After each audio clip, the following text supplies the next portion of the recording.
evening, ladies and gentlemen, and welcome to Community Auditorium for the Day 3 finals of the 2025 Bucknell Invitational. At this time, we ask you to please stand and remove your hats for the playing of our national anthem.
And a good evening for the final time. You're tuned in live on YouTube to the Bucknell Invitational. I'm Nicholas Severini, live from the Kinning Auditorium in Lewisburg, Pennsylvania for the final evening session and the final session of this season's Invitational. And it is the longest session to get this evening started.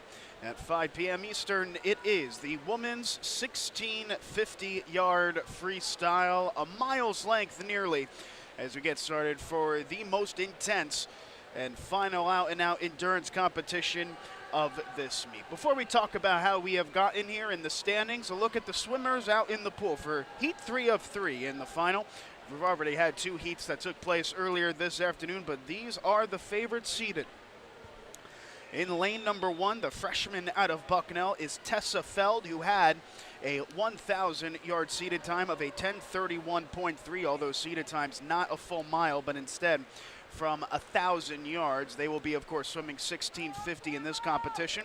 In lane 2, the freshman out of Fordham, that is Campbell Stever, who is in the second lane. Crystal Ewan, a sophomore out of Brown who had a seated time of a 10-minute 11.36, third best of the group. She is in lane number 3. Natalie Gare, the sophomore out of Brown, is the favorite in this competition. Already, notably, has a win in this invitational, and she has a pool high 58 points going into this competition.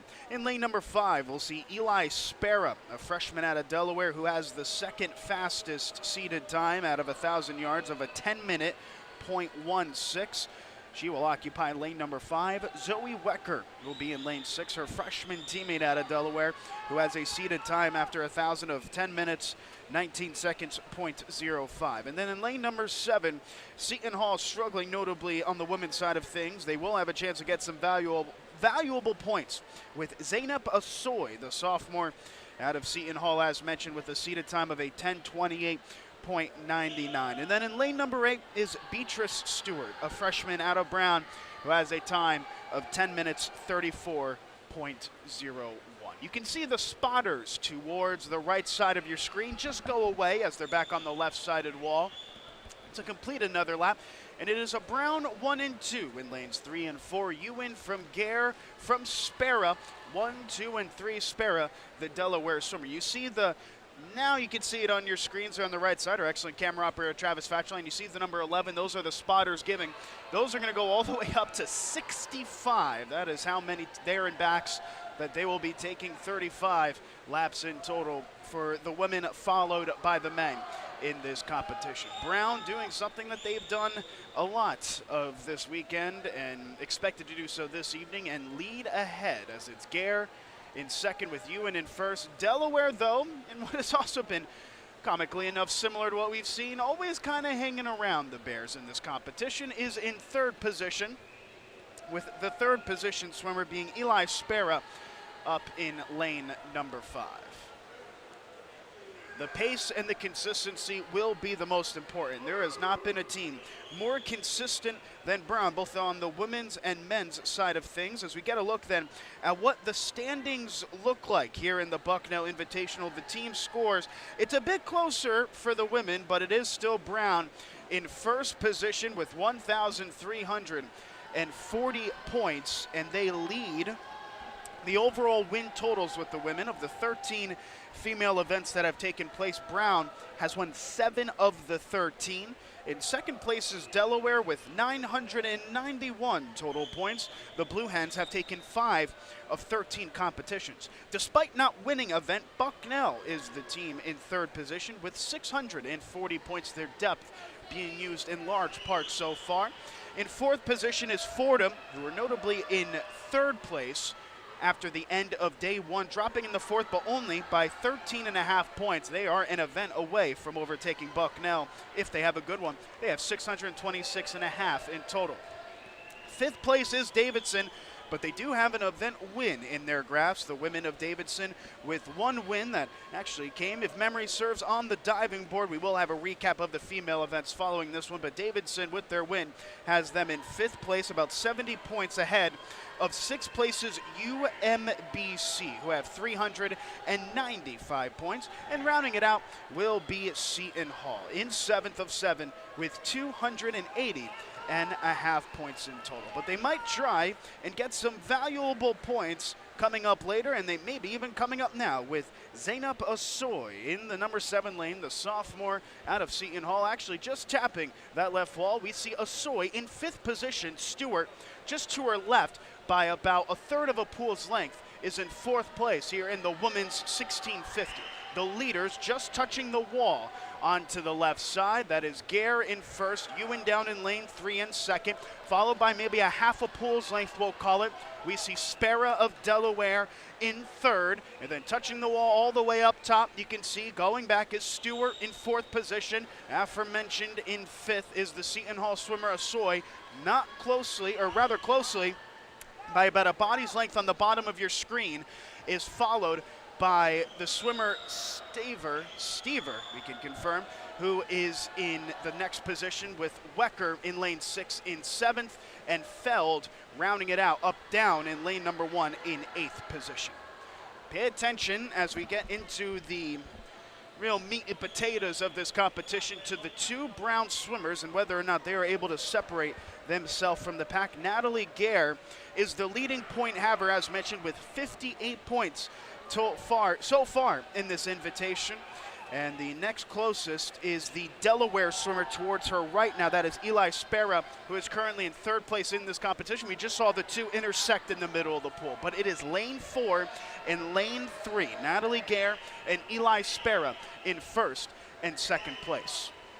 Well, we just mentioned the team scores. Time to look at how they got there, starting on Friday night with the women's 200-yard freestyle relay. It was the Bears of Brown that got the early team score advantage early and often, taking that competition, followed by the women's 500-yard freestyle. And this is where you're going to see a lot of the repeat swimmers. Natalie Gare notably just taking it away from teammate Crystal Ewing. And it should be noted, Gare and Ewan once again in lane 4 and lane 3. Notably, Ewan was the slight favorite, but Gare is a bit more of a favorite after winning that competition here in this one, as she extends her lead to her teammate by about a body's length. But now a bit of a push coming from lane number 6's Zoe Wecker as she attempts to not get overtaken. She is up there in 7th place. Her teammate in Delaware just passing her in 3rd position at the intersection in lane 5. That is Spera, who continues her place in 3rd. Moving on now to the next competition, and that is where we are going to see the real storyline of this competition. If it isn't Brown's domination, it is the individual brilliance of Victoria Novinsky. Novinsky out of Delaware set one of 3 pool records on Friday evening in the women's 200-yard individual medley. Novinsky's pool record giving Delaware their first win on the women's side of things and their first win overall in the competition. But Brown would get back to winning ways in event number 7 on Friday in the women's 50-yard freestyle, with Morgan Lukanik of Brown securing the victory. It was ultimately about 5 of the first 7 individual wins belonging to Brown, including in the diving board, or rather not including the diving board, and that is where we have our Davidson victory in the women's 3-meter dive competition towards the end of that night. That was taken by Elle Jacobson of Davidson. That is still their only individual woman win. And rounding it out was a phenomenal performance for the women, who had set their second record. That is Delaware setting their second record in the women's 400-yard medley relay. That closed out Friday night's affair. On to Saturday then. What took place on yesterday for the women's side of things? Starting it off, it was Delaware back to winning ways in the women's 200-yard medley relay. The Blue Hens would start in good fashion, only for Brown to get their get back in event number 15 in the women's 400-yard individual medley. Summer Chmielewski of Brown took the victory in that one. And then we would see our second record of 3 broken by Victoria Novinsky in the women's 100-yard butterfly. The third record that she broke was just this morning in the 200-yard butterfly competition. That final is coming up later this evening. In event number 19, the women's 200-yard freestyle, Morgan Lukanik would take her second individual crown in that competition. On to event 21, and if you're noticing, we're going by odds because the men have the even events, but in the odds of the women's 100-yard breaststroke, Angelina Chen would make it back-to-back women's victories for Brown, taking that competition. Into event number 23, and it would be Angie Ragazzoni in the women's 100-yard backstroke, taking that competition for the Blue Hens, followed by the only diving competition yesterday, and it would be the only victory for Fordham so far. That happened in the 1-meter dive competition. Katie Laverty, the winner in that one, and closing it out in event number 26 rather, we call it after the change, the women's 800-yard freestyle relay that Brown were the victors in. So the big storyline, of course, is the Brown and Delaware separation, but there has become quite a battle for third position in the women's team scores between Bucknell, Fordham, and Davidson not terribly far behind. Past the halfway mark here in the mile swim, the 1650-yard freestyle. And a look at the middle of the pool for our leader, Natalie Gare, who had the only seed time of 1,000 yards under 10 minutes and a 9:52.1. And she will touch the left-sided wall at 10:52.46 and still keeping times under 30 and a half seconds. Her teammate in Crystal Ewan to her right is in second position, but you have to give her credit. She is keeping in stride with Gare in this competition so far. About maybe 10 yards or so, I think we would call the separation. In a good position as well, all the way at the top. That is another Brown swimmer in Beatrice Stewart, who is in fourth place, just touching the wall on the left side. So we had a run through of all the women's competitions that's taken place so far on Friday and Saturday, and the total team scores. The only thing we can look at here for the women, as they are past the halfway mark here in the 1 mile, is what will take place later this evening. After the men swim the mile, I'm tempted to say run, but after the women swim the mile, we will have the women's 200-yard backstroke competition in what is expected to be a very close-knitted contest. Nadia Thomas is the favorite with a seated time 2 seconds quicker than the rest of the competition, but be careful for Angie Ragazzoni, who will be to the left of Thomas. Ragazzoni with already a win. In fact, there are a lot of very competitive swimmers in that final heat, the likes of Alice Marini, the aforementioned Thomas, Brooke Manning, and Summer Chmielewski. All have won competitions so far, including Bianca Bukovic, who took a top 3 finish. That is set to be a very impressive women's 200-yard backstroke finale taking place in 2 events' time. Also, for the women following suit, we will have what will be one of the quickest competitions of the evening, the women's 100-yard freestyle competition. And I tell you what, we were here for the prelims of that one, and that is going to be an enticing competition, although it's going to be more of a question of which swimmer from Brown takes it, with Brown each of the top 4 seeds going into the competition. Isabella Diefenthaler is in front in the 4 lane. However, Kelly Dolce and Morgan Lukanik, 2 teammates, they were separated by less than half of a second in the prelims, and Lillian Klinging-Smith adding the garnish. She will swim in lane number 2 for that competition. The only Bucknell representation is Jennifer Bolden, notably, who has a lot of potential, the senior swimmer for the Bison. Down to about 10 wire-to-wire laps to go here in the women's mile run. Importance, more than anything else, you'd have to say, is the consistent times, and Natalie Garr will look to do just that. The athlete who won the women's 1650-yard freestyle last season, Seton Hall senior Allie Wagner, she did not have a time outside of 29.8 seconds. This is predicted to be a little bit slower in that fact, but still a very consistent and pragmatic performance for Natalie Garr that has made the difference so far in this competition. We're running through the rest of the competitions for the women this evening, and we will have the women's 200-yard breaststroke competition as one of the last ones.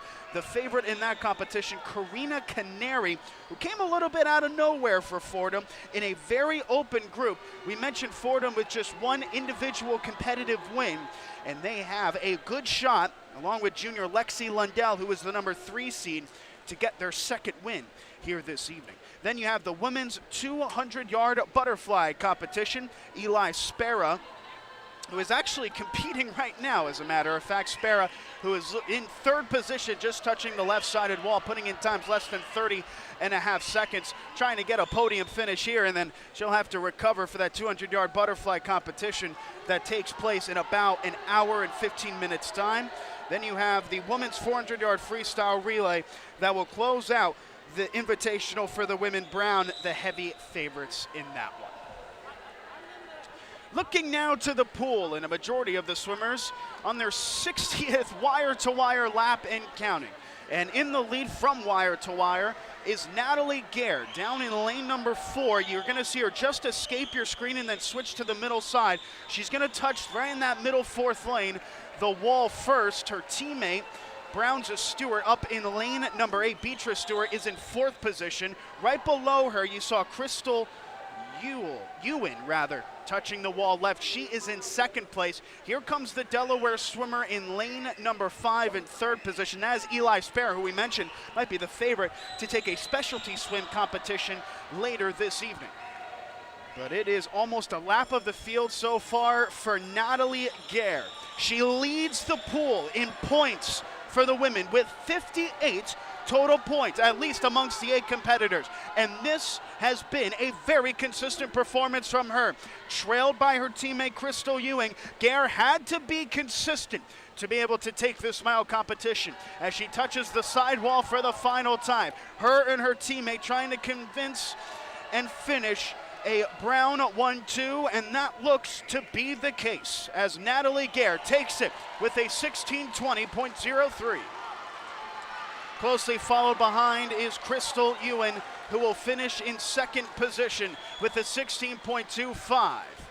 And then all the way up in lane number 5, we are going to finish out the top 3 with Eli Sparrow with more competition to come later this evening, finishing in third with a 16:37.9. All the way up in lane number 8, a bit of an outsider, but Beatrice Stewart, just a freshman, will touch the wall as Brown will take 3 of the top 4 positions in the mile with a 16:51.3. And now a bit of a competition here all of a sudden for who can come in 5th. It's going to belong, it looks like, on the near side to Campbell Stever of Fordham in the second lane with a 17-minute 06.04. 6th place will belong to Seton Hall's Zainab Asoy. Valuable points there for the Pirates, who come in with a time of a 17:15.06. All the way down to the near side of the pool, Tessa Feld will start what I believe will be her final lap as up in lane number 6 to conclusion for Zoe Wacker, who's been very competitive, the Delaware freshman. She will take 7th position, and on the near side of the pool, the finale for Tessa Feld, rounding out the top 8.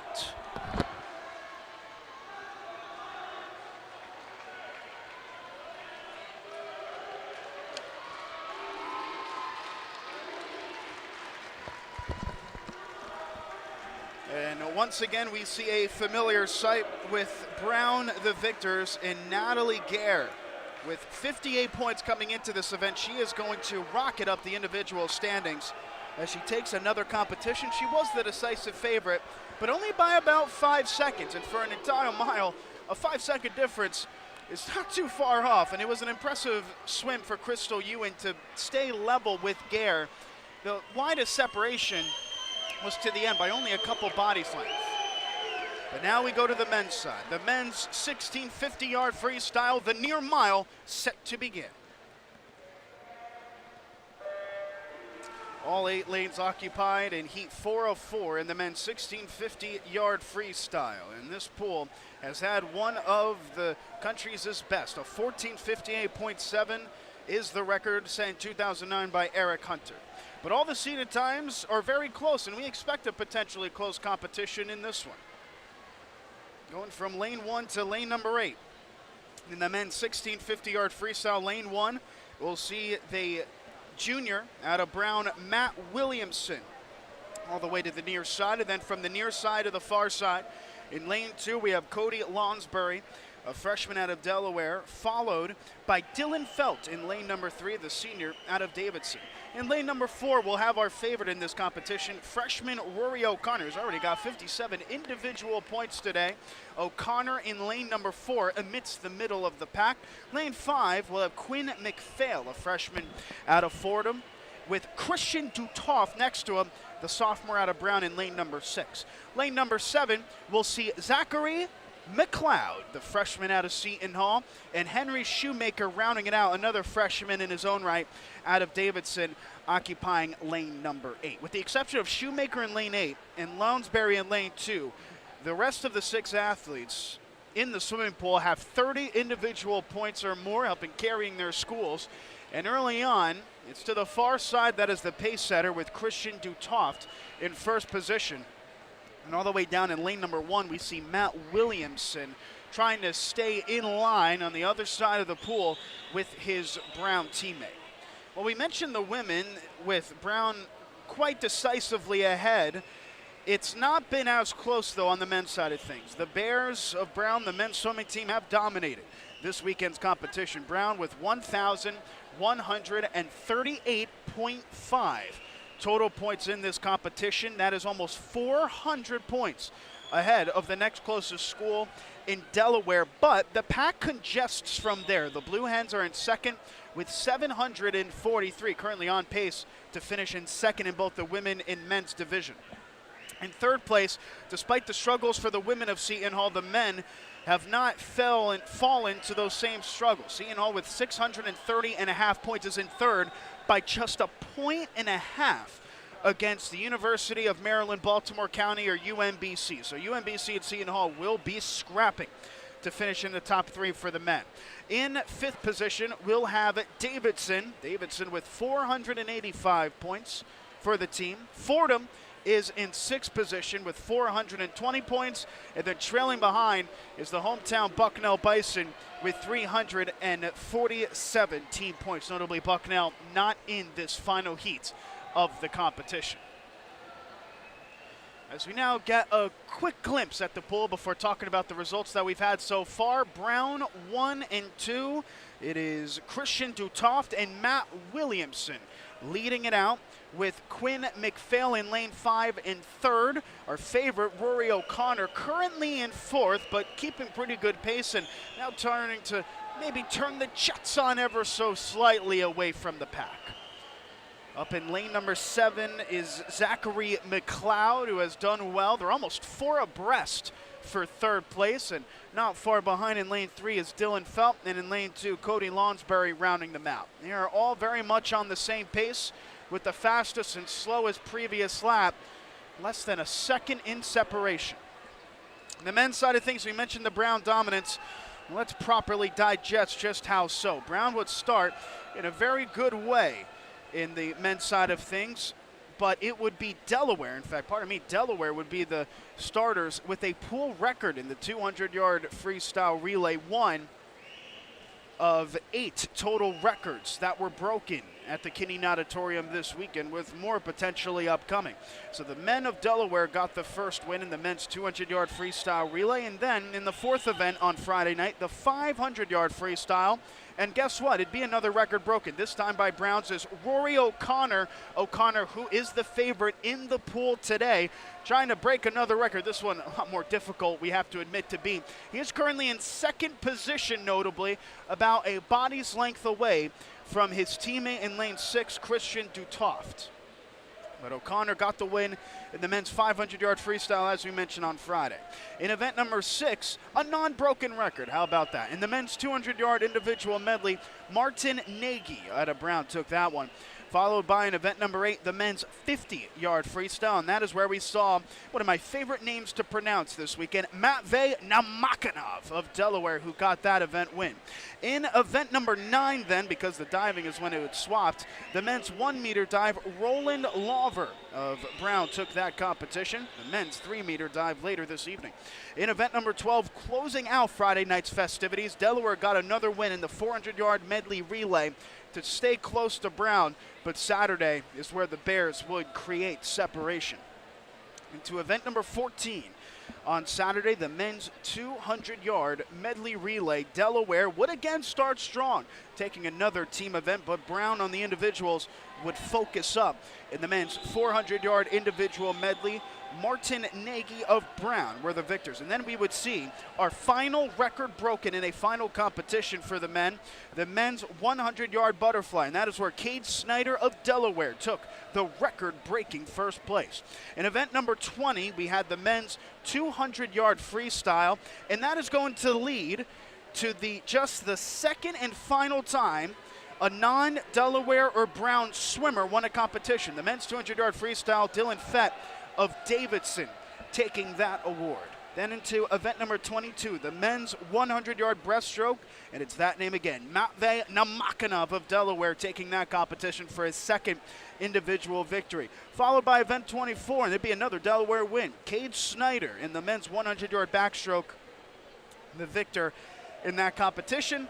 And the final men's event that took place, the 800-yard freestyle relay, and that was back to another win for the Bears. Of the total events, 13 in total, 7 were actually won by Delaware. Brown has won less with 5, but Brown getting more team points due to the amount of finishers that they had, with all of the final 24 receiving points. So Brown, despite less victories as a team and an individual, still have a very emphatic point total. And of course we have that lone victory, ever so strong, by Davidson that took place back on Saturday in the men's 200-yard freestyle. That lone victory for Davidson, separating themselves from a Brown and Delaware sweep.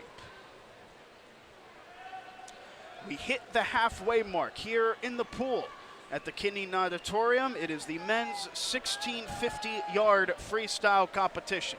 As we get a look to see who is in first place, we knew that Rory O'Connor was going to eventually lead the line at some point, and that is what O'Connor has done away from his teammate Christian Dutoft. It is O'Connor from Dutoft, first and second, creating a bit of a sandwich as McPhail, who is only in fourth, as Williamson down in lane number 1 is beginning his push to Brown Swimmer in third position, Shoemaker in fifth, Felt in sixth, McLeod in seventh position, with Lansbury rounding it out. Those are, once again, the events that we have seen. What are the events to come? Just like for the women, but if you're just tuning in, we'll recap them. After this and the women's 200-yard backstroke, we are going to have the men's side of things in the 200-yard backstroke competition. Delaware is going to be very strong in this event. Cal Lefterov is a specialty, but Cade Snyder, who already has an individual win, Snyder is the number 1 seed after at least the prelims with a time of a 147.07, but do look out for Lefterov, as well as Finn Quisted, who is seeded number 1 going into the prelims. Will have to start in lane number 6 in that competition. Following that, we are going to have our quickest event, the men's 100-yard freestyle. This is, of course, just the men's competitions.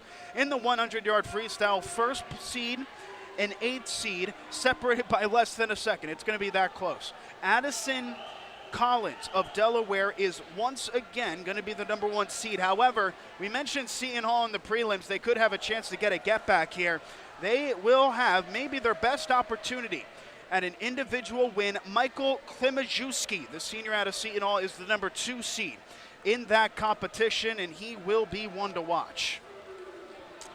Following that, the men will take part in the 200-yard breaststroke competition. This is one that the Bears are set to dominate here, with a sub-2-minute preliminary time by Jake Regenwetter, expected to be a very heavy favorite in that competition. Should be noted the Bucknell pool record here at the auditorium is a 154.3, still 4 seconds back, but Jake Regenwetter might be racing against the clock after about 100 yards swam. Should be noted it is Brown seeded 1 through 4 with Max Moore and Martin Nagy, who already has a win, and Eric Nadecki, all seeded for Brown in the middle of the pool in that competition. Following that, we will have the 200-yard butterfly event in the pool. That's event number 37 of the evening, out of a total of 40.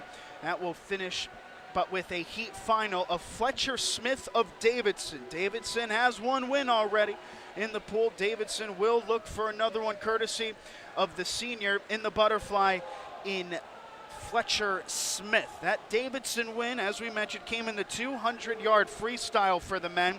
They're looking to get it on the fly as well.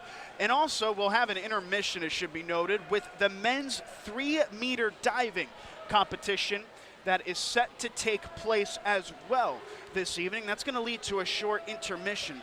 But the favorite in that competition, it should be noted, as Fordham looks for their 2nd men's victory of the evening. Of the weekend, rather, it'll be David Vargas Garcia, who had the best preliminary score of a 355 flat, just 1.8 points away from senior Brown diver Roland Lawver, who notably took the 1-meter dive competition. Then you'll have Nicholas Graham, a sophomore from Seton Hall, James Skipper, Anders Logus, Jack Krug, Marcel Matios Salas, and Lucas Madariaga, the 8 competitors in the 3-meter dive that will take place during the swimming intermission. And then the men will wrap it up here and wrap up this weekend with the 400-yard freestyle relay. And the seeded time is actually UMBC in that event. UMBC do not have an event victory, both individually or as a team, in this weekend. UMBC, though, have been very competitive throughout the competition, and with them and Seton Hall neck and neck for third place, it just might come down to that event if the Retrievers are able to finish in the top 3 for the men.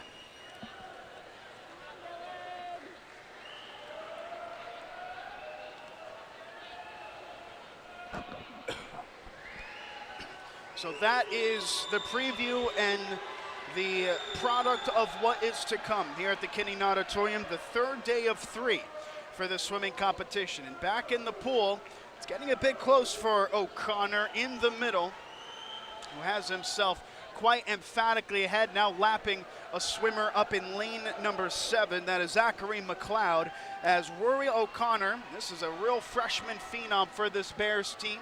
The Bears, who are situated notably down to our right. You can see them, though, with their red shirts right at the bottom of your screens, with O'Connor leading the line here in this competition. We have to admit, quite emphatically now at the moment. But how about second place? All the way down in lane 1, Matt Williamson, who's been a bit quiet this weekend. Williamson would shock some if he is able to finish in second place. Trying to catch him up is another Brown teammate in Christian Dutoft up in lane 6.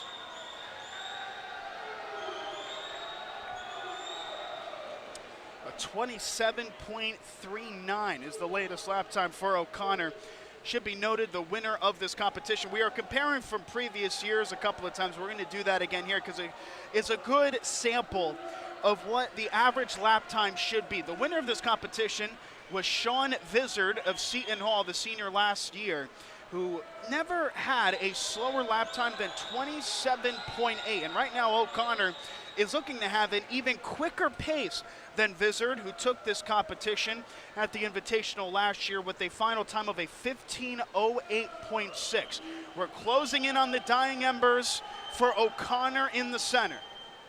O'Connor did not take the lead in this competition until roughly the 400-yard or so mark. We just had the referee on the near side practice the bell without out and out showing it, as we have some action taking place on the far side. That is the Delaware bench on the far side cheering on their swimmer, and Cody Lonsberry all the way down in lane number 2 trying to get involved in this. But now the referee going to the middle of the pool in lane 4 for Rory O'Connor. O'Connor took and broke the pool record in the 500-yard freestyle. The program net record, notably, is a 14:58, and it seems like he's going to be just shy of it. However, he is very much turning on the jets, isn't he? It looks like the record will stay intact, but none of the competition will be, as Rory O'Connor will come to the line first and get an emphatic victory, just over 15 minutes of a 15:03.5. Down on the near side comes Matt Williamson as the crowd begins to roar in approval. Down in lane number 1 and up in lane number 6, Christian Dutoft. The two going neck and neck to the line, and Williamson barely gets it by 0.3 of a second ahead from his teammate Dutoft. That was a thrilling finish. McPhail in 4th, ahead of Felt, who takes 5th position. Lansbury in 6th, Shoemaker in 7th. And the Seton Hall swimmer in lane number 7 rounding it out, that's Zachary McLeod. Rory O'Connor the win. A Brown 1 and 2 in the mile. And now we can speed things up in the women's 200-yard backstroke, which will take place next.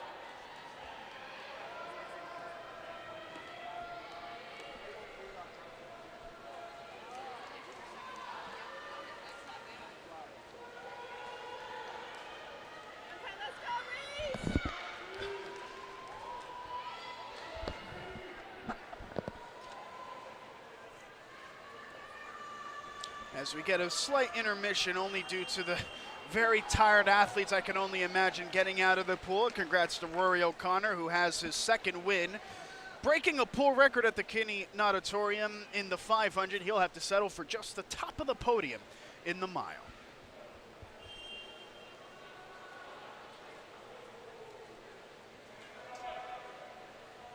Now into Heat 1. It is the C final In the women's 200-yard backstroke competition, which is underway, there is the top-down cam best jump down in lane number 1.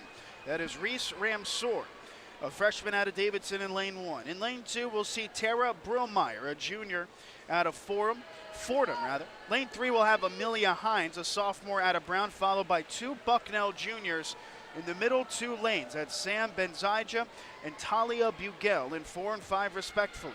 Then in lane number 6, Bruna Di Padua, a senior out of UMBC, getting the start in that lane with Jenny Angelova, a junior out of Delaware in lane 7, and Delilah Matthews, a sophomore out of Bucknell, rounding it out in lane number 8. A lot of Bucknell swimmers, 3 in fact, in this heat. There'll also be 3 in the next heat for the Bison.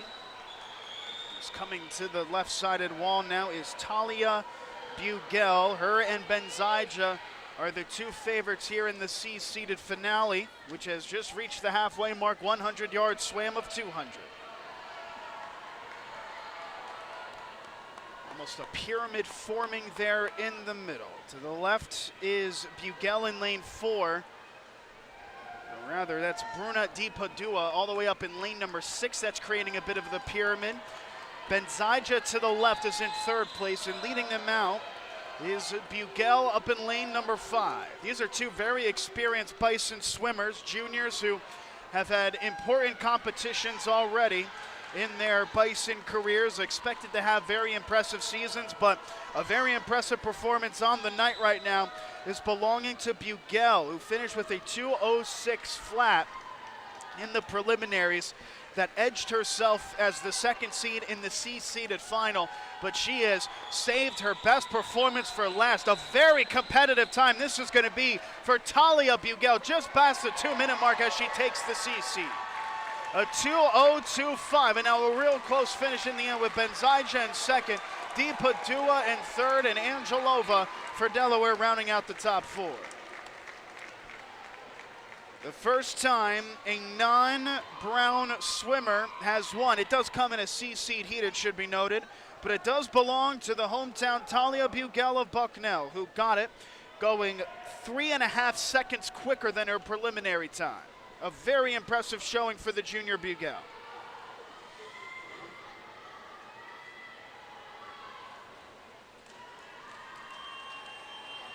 Back in the pool they go as we go to Heat 2. This is the B-seeded final with all 8 lanes being used as we get set to go.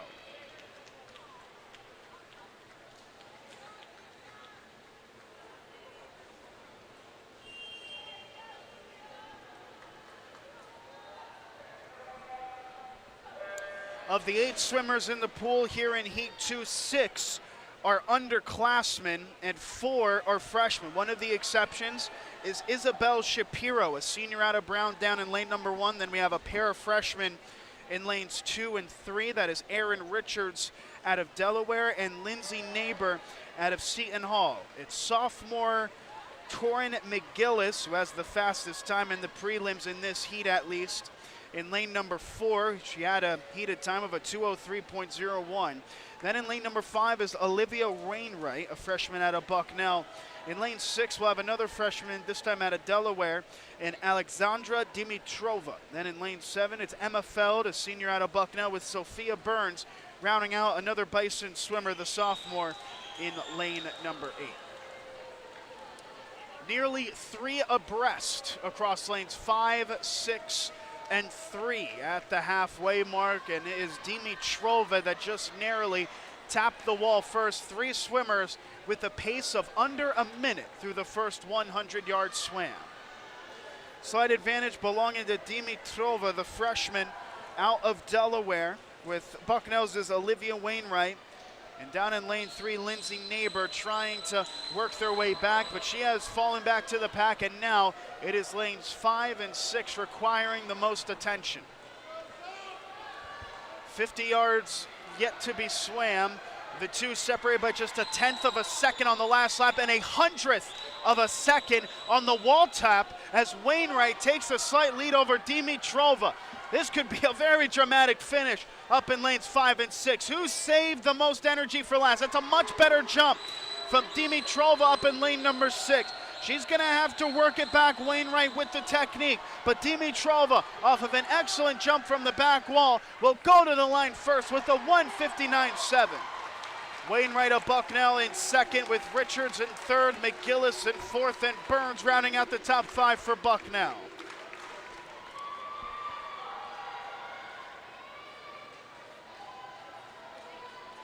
So Dimitrova, the freshman out of Delaware, the second freshman to win a heat this evening, joining the Brown freshman Rory O'Connor, who won the mile swim for the men in the final heat.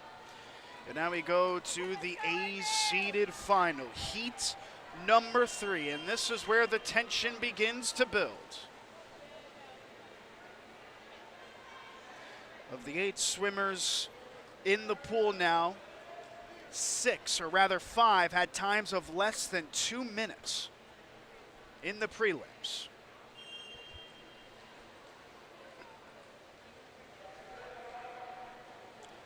Lanes 1 through 8, junior out of Davidson, Ann Thompson, who sneaked her way into the A-seeded final, followed by Amelia Bark, a sophomore out of Brown. Lane 3 will have Alice Marini, a graduate student out of UMBC. Nadia Thomas is the favorite by about 2 seconds.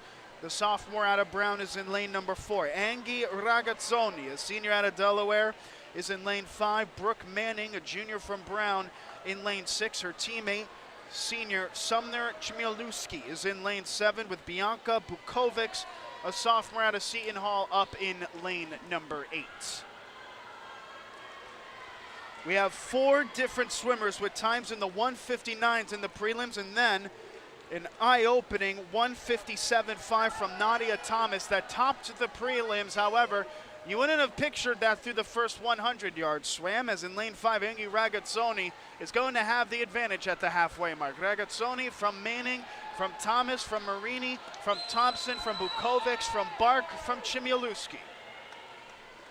Ragazzoni using a lot of stamina here early to split a pair of Brown swimmers to her left and right. That's Thomas in lane 4, Manning in lane 6. That was a better push-off, though, from Manning in lane number 6, and she's cut the disadvantage to less than a body's length going into the final 50.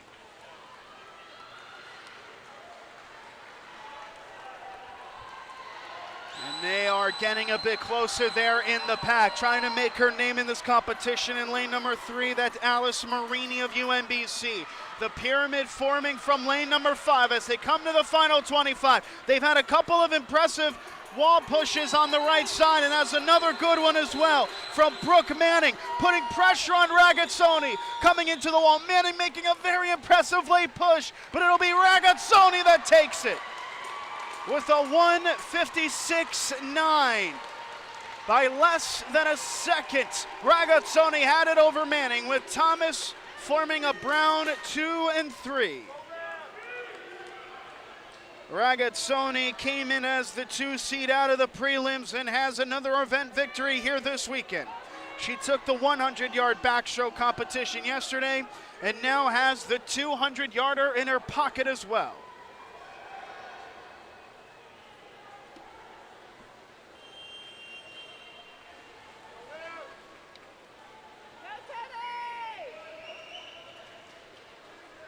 Into event number 31 of 40 that we will have this evening, the men's turn, the men's 200-yard backstroke.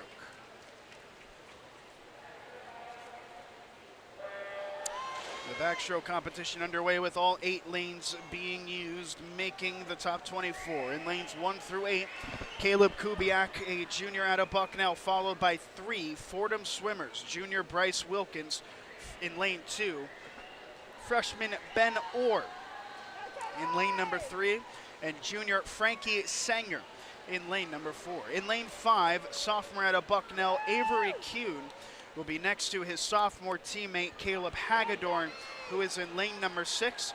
Teddy McDonough is next, a freshman out of Davidson, occupying lane number 7, as Nikita Bityutsky rounds it out, a senior out of Bucknell, in lane number 8. He is the only senior in this C-seeded final in heat 1 of 3. A very enticing start by Teddy McDonough all the way up for Davidson. The freshman is going to lead the line by a pretty large margin here. over a second. He is ahead at the 100-yard mark, but a very good push-off down in lane 3 by Ben Orr has tried to equalize the Davidson swimmer up in lane number 7. Still the margin tight, but McDonough has it. They are catching up, though, the rest of the pack, including Ben Orr in lane number 3. Those two will be simultaneous coming out of the wall tap.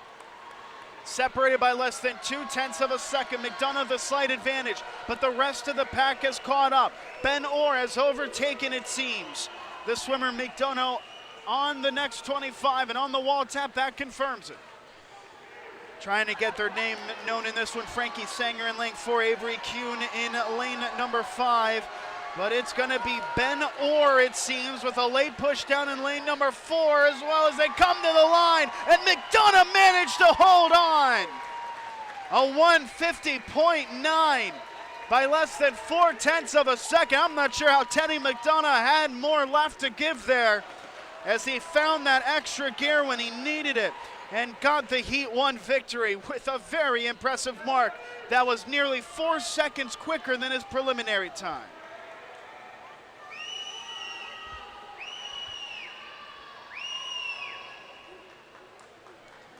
Teddy McDonough, the freshman out of Davidson. That's the 3rd time a heat has been won by a freshman here this evening out of the 5 heats that we have seen. And McDonough's time was very impressive indeed up in lane 7, but now we go to heat 2. It is the B seed final next.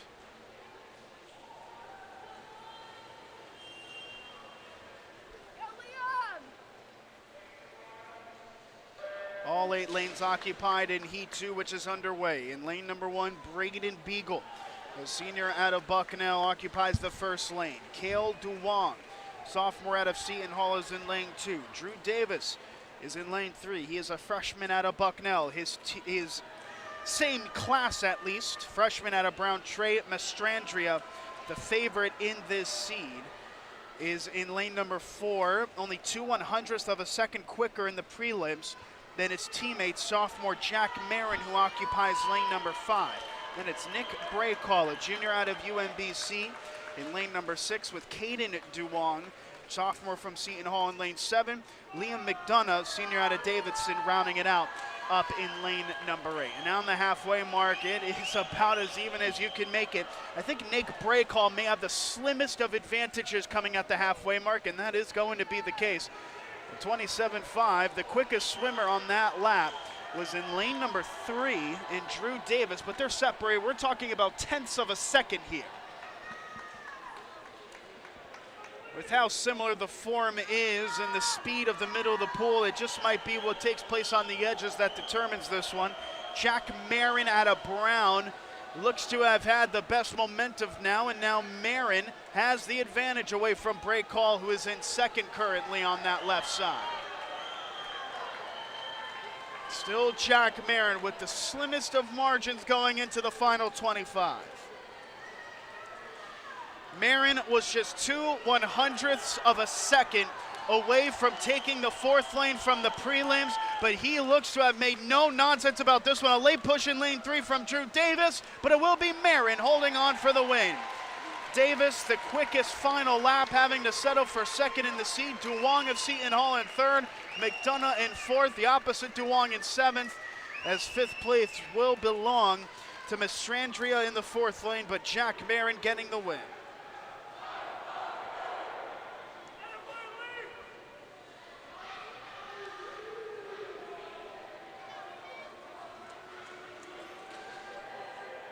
To the next competition we go. It is Heat 3, and it is the A seed final here in the men's 200-yard backstroke.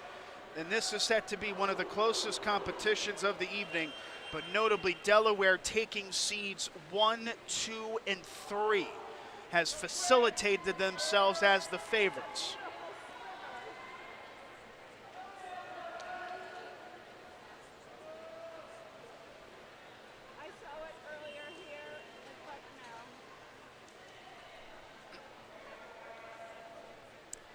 Lanes 1 through 8 used. Jake Laurio, junior out of Brown, is in the first lane. Quinn Marchionini, the freshman out of UMBC, is in lane 2. Max Moen, a junior out of Delaware, takes lane 3 with Cade Snyder, his teammate sophomore, in lane 4. The other teammate, senior Cal Lefterov, is in lane 5. Finn Quisted in lane 6. He is a junior out of Brown, joined by his teammate junior Matthew Purcell in lane number 7. Balint Morosi will round it out, the sophomore out of Seton Hall, in lane number 8. It is 3 Delaware swimmers, all putting in times of under a minute and 48 seconds. The only other swimmer to do that is Finn Quisted, who had a 1:47.8. He represents the number 4 seed. Coming kind of out of nowhere, though, how about Balint Morosi, who looks to have had an excellent push off of that back wall, and Morosi is actually going to lead the pack at the halfway mark. Balint Morosi, a bit of a wild card all of a sudden, just narrowly squeaking his way into this final heat, and he's the one that's led at the halfway mark, and now trying to take control, Cal Lefterov, who is the number 1 seed, coming into the prelims. Lefterov is now neck and neck up in lane number 8 with Morosi. How about the 8 lane, though, getting the pace setting, and will be just 0.2 of a second back going into the final 50. Keep an eye out for Finn Quisted of Brown up in lane number 6 as well. He has stayed in pace with Lefterov in lane number 5. Lefterov will push off the back wall first. That one is going to be crucial, and they're going to be close. Here we go. Balint Morosi catching up a little bit in lane 8 with Lefterov. Morosi trying to get a stunner, but it'll be Lefterov steadying the tide with a 1:45.5. The individual brilliance of Delaware continuing in this event, in this invitational, as Cal Lefterov squeaks by with the win. There is a sportsmanlike medal and a consolation, though, for Balint Morosi, who finished 2 seconds and change quicker than his prelim time, enough to take second in the invitational.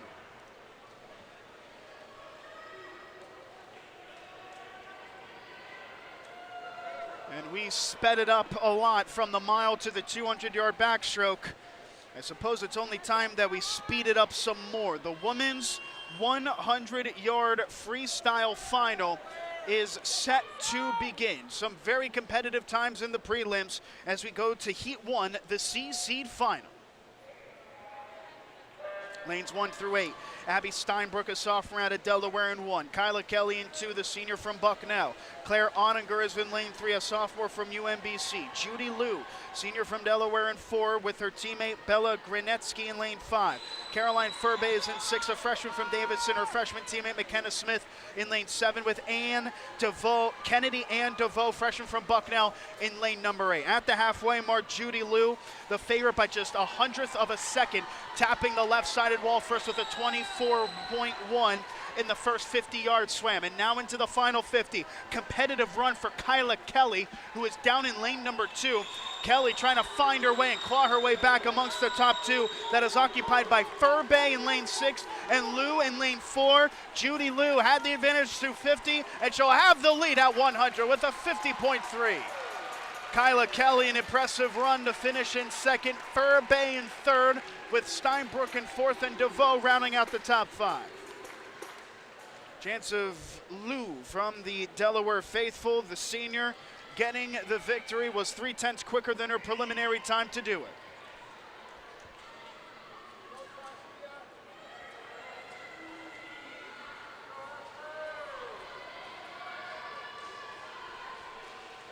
Now for the heat number 2 of 3, in time for the B seed final as we approach an hour gone here in this evening session. Lanes 1 through 8, Virginia Hastings, junior out of Bucknell. Lane 2, Audrey Chung, a sophomore from Brown. 3 will see Ashley Gutschall, a junior from UMBC. 3 freshmen following suit, with Naya Lagarda of Delaware in lane 4, Saskia Aikman of Fordham in lane 5, and Victoria Castro of Bucknell in lane 6. Another Bison athlete, the junior Sarah Catron, is in lane 7, with Alishka Hajek of Delaware, the senior, in lane number 8. At the halfway mark, all the way down in lane number 2, we see Audrey Chung of Brown narrowly ahead, but they are neck and neck going into the final 25. Chung has the slimmest of advantages. Out of the water first in lane number 5 is Saskia Aikman. Aikman has been able to take a bit of a lead here all of a sudden. The freshman out of Fordham trying to get the B-seeded victory and does so. And how about that? 50 seconds flat to do it. Aikman, a final 25 to get by Chung in second place. Naya Lagarda of Delaware in third.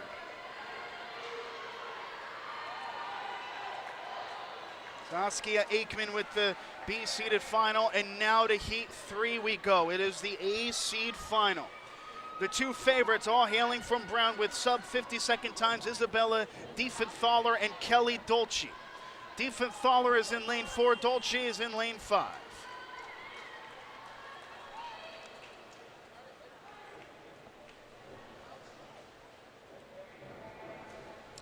Lanes 1 through 8, Jennifer Bolden, senior out of Bucknell. Senior out of Brown, Lillian Klinging-Smith in second lane. Morgan Lukanik, the third lane, the senior from Brown, Diefenthaler and Dolce, lanes 4 and 5, with sophomore from UMBC, Irma Doratovic in lane 6. Liv Williamson, junior from Delaware in 7, and junior out of Brown, Lily Robinson in lane number 8. Morgan Lukanik, one of the many Brown athletes predicted to potentially win here, is going to tap the wall first at 50-yard swam. Down in lane number 3, Lukanik has the slimmest of margins. Brown might potentially sweep this competition, but trying to prevent that, the likes of Duratovic up in lane number 6, and now they're starting to even up in lanes 3 and 4. Lukanik and Diefenthaler nearly neck and neck. Lukanik, the slimmest of margins, trying to hold on to it, and she does. A 49.3, 2/10 quicker than her teammate Diefenthaler, as it's a Brown 1, 2, 3, and 4 in that competition. The points will be aplenty, but the top points belonging to Morgan Lukanik in lane number 3.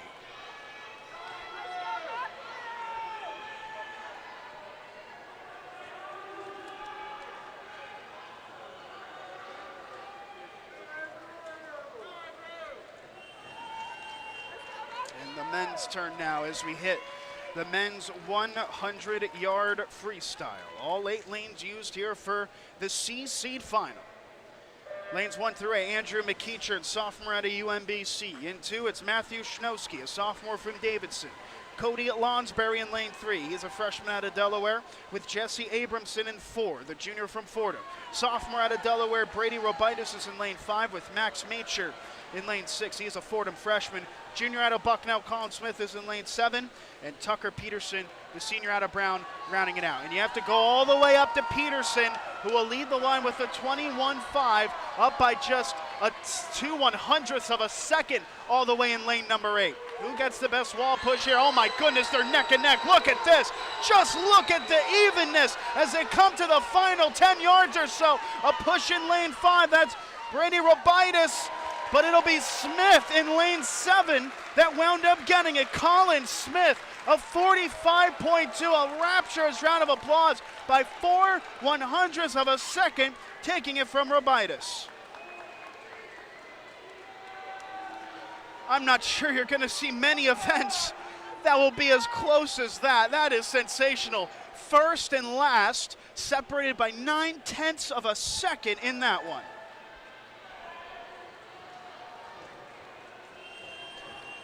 Setting a real standard for what will happen in the B-seed final. We are in Heat 2 of 3 in the men's 100-yard freestyle. Lanes 1 through 8, Misha Semenov, a graduate student out of Fordham. Then it's Tyler Kay, a freshman from UMBC. In lane 2, Jonathan Gim in lane 3, the junior from Brown. 2 freshmen out of UMBC in lanes 4 and 5. That's Matthew So and Stefano Perez. Donovan Jang in lane 6, the junior from Brown. Then in lane 7, James Haney, a sophomore from Delaware, with Mitch McLean in lane 8, the junior from Davidson, rounding it out. Slight advantage belonging to Jonathan Gim by just 4/100ths of a second. James Haney making a bit of a push up in lane number 7, though, trying to contest. Out of the water first, though, is Jonathan Gim in lane number 3. Gim led through 50, and Gim, increasing his advantage out of the water, will take the event with a 44.3. Perez in second, So in third. How about UMBC in the middle lane, taking second and third position out of it, though? An impressive sprint for the 2 retriever swimmers. And turning now to the Heat 3, it is the A-seeded final. Lanes 1 through 8 used as we get set for the final heat of the 100-yard freestyle competition. Lanes 1 through 8. Daniel Ribeiro, the junior out of Fordham in lane 1. Christopher Zhang in lane 2, the sophomore from Brown. Toma Adam in lane 3, the junior out of Seton Hall. In lane 4, the favorite is Addison Collins, a senior from Delaware. Michael Klimaszewski, a senior from Seton Hall, is in lane 5. This will be Seton Hall's best chance to win an event. UMBC junior and freshman Sean Niels and Braden Weiss in lane 6 and 7. Kevin Carey rounding it out. The Seton Hall senior up in lane number 8. If Seton Hall wants an event win, this will be their best time to get it, but it's Collins trying to spoil the party down in lane number 4. The middle of the pack trying to separate. They're nip and tuck. Collins and Klimaszewski out of Delaware and Seton Hall, and they are going to be even coming out of the back wall. In lane number 5, though, a good push for Klimaszewski. Seton Hall does not have an event win. They're trying to get it with Klimaszewski, and he does it. Seton Hall getting the event with a 43.3, less than 3/10 away, and Collins, who will settle for second. In third, Toma Adam, the junior also of Seton Hall. Seton Hall trying to get some points and solidify a potential top 3 finish in this one. They have just eclipsed to take third position, and they will increase their margin, leading by just a 1.5 points in the men's standings. They'll increase that after that event. Michael Klimaszewski of Seton Hall, the winner in the men's 100-yard freestyle in the third heat.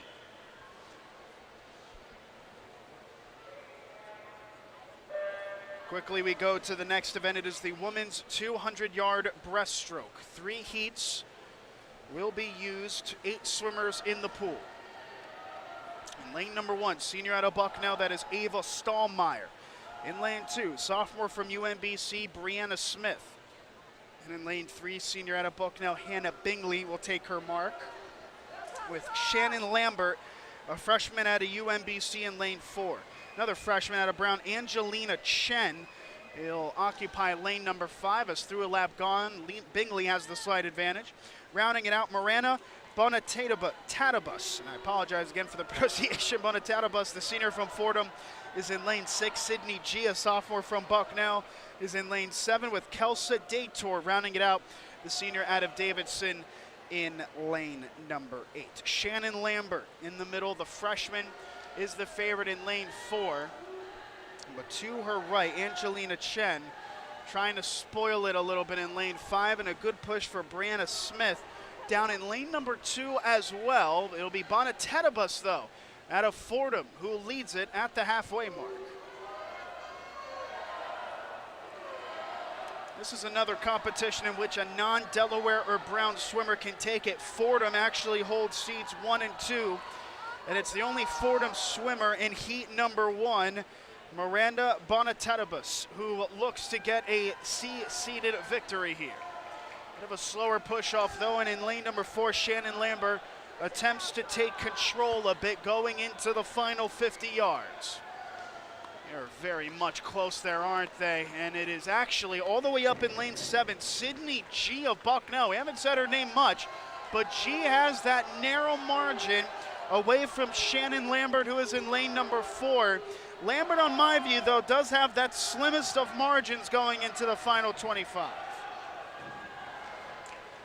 But it was a good push off the wall, wasn't it, from Sydney G. Well, the Bison are trying to get a bit of an upset victory here in the C-seeded final, and I tell you what, Sydney G is trying to push away a bit, all the way up in lane number 7, in front of the Bison faithful. Sydney G has it with a 36.7 on the final lap to take it away from Chen. Bonatatabus in 3rd, and Lambert rounding out the top 4 with Smith in 5th.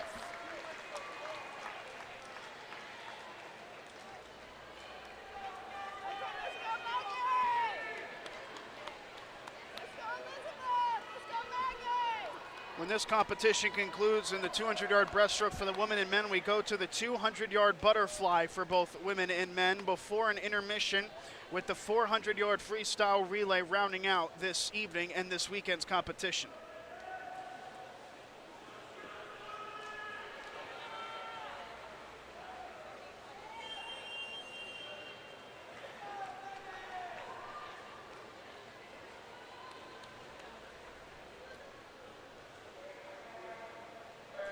In heat 2 of 3, the women's 200-yard breaststroke final. Lanes 1 through 8 used.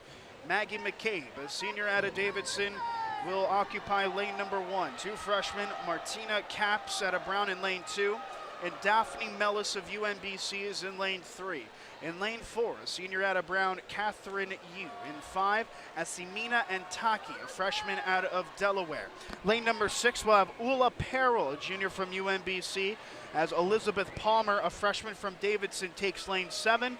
Sam Benzaija, rounding out the 8 competitors, a junior out of Bucknell in lane number 8. According to the seeded times in the prelims, we have 2 times of under 2 minutes and 20 seconds. That is Catherine Yu and Asamina Antaki of Brown and Delaware in lanes 4 and 5. We expect them to separate, at least according to what we saw in the prelims, although we haven't really seen a lot of separation so far, have we?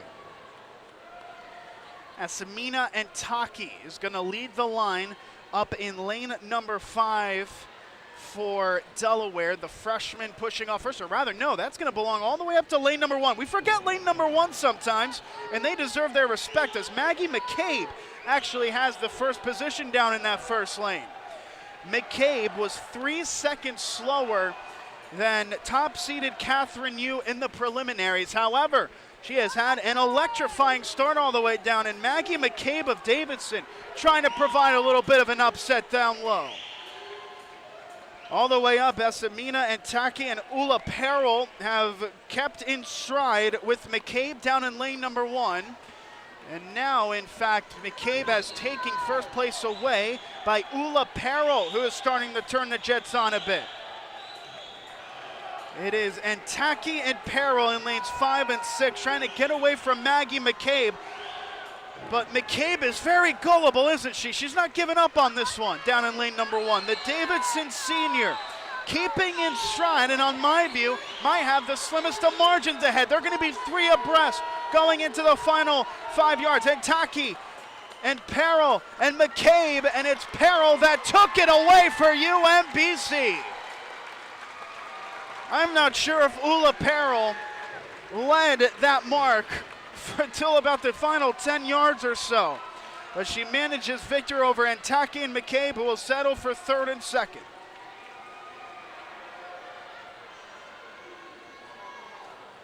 And now the big moment of this, the Heat 3 A-seeded final in the women's 200-yard breaststroke, this for the marbles.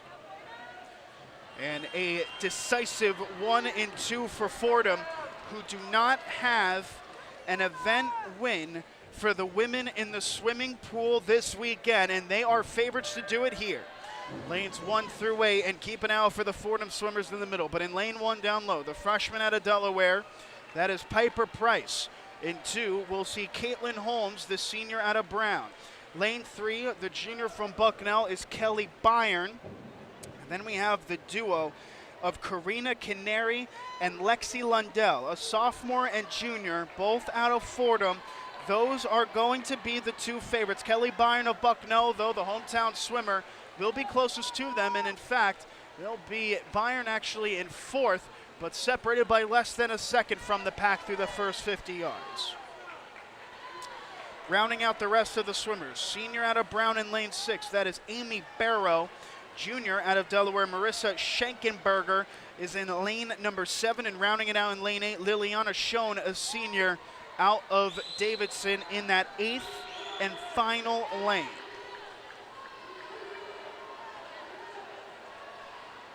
Very much close at the halfway mark up in lane number 5. It is Lundell from Canary from Byrne. Now those 3 who we predicted to be 1, 2, and 3 are showing why. Byrne down in lane number 3, down to about a half a body's length behind the two Fordham swimmers in Canary and Lundell. These are two schools that will be competing all the way to the death in the women's standings. And we can give confirmation that Bucknell has increased their advantage, but Fordham is going to get a lot of points out of this event with the two swimmers in first and second with 50 yards to go. Byron keeping in lockstep, but Canary and Lundell do have that narrowest of advantages. It is Lexi Lundell up in lane number 5. Karina Canary, the number 1 seed in second currently in lane number 4. They're not separated by much. Kelly Byron trying to have a big wall push. She's going to need it as well as the separation grows to a body's length. Coming out of nowhere up in lane number 6. Amy Barrow trying to snatch a top 3 finish for herself. But in the 5th lane, it'll be Lexi Lundell taking it from Canary. Who's going to finish 3rd? Barrow able to take 3rd away. A half a second quicker than Byron on that final lap, who will settle for 4th as Schenkenberger takes 5th.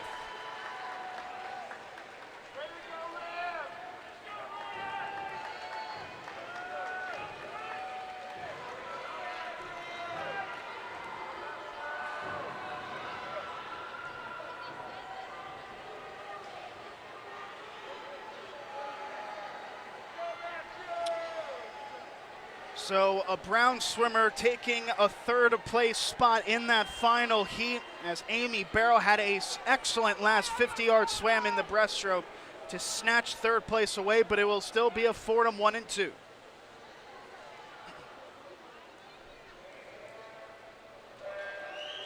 And now heat 1 of 3. It is the C-seeded final in the men's 200-yard breaststroke competition in lanes 1 through 8.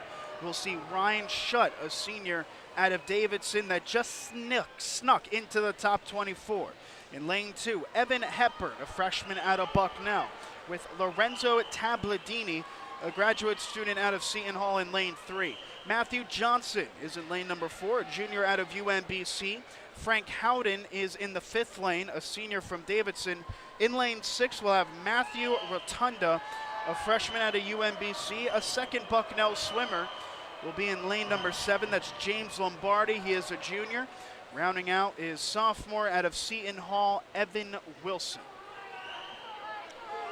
Plopping out of the pool in the breaststroke in lane 3, Lorenzo Tabladini, the graduate student out of Seton Hall, will touch the line first at the halfway mark. Rotunda and Johnson providing a UMBC 2nd and 3rd. And a great push off of the wall in lane 5. Frank Howden, the Davidson senior, trying to edge his way back into the competition.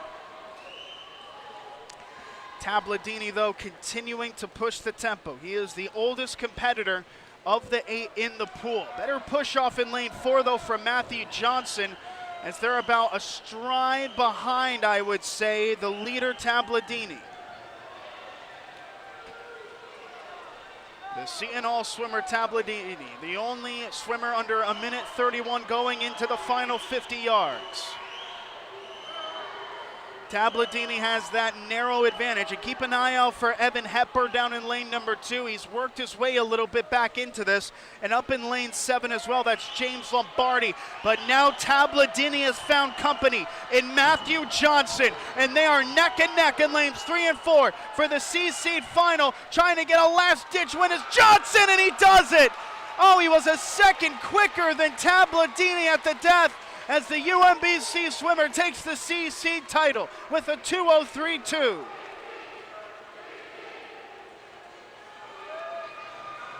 Just pure effort and sheer will from Matthew Johnson as he got the C-seed win.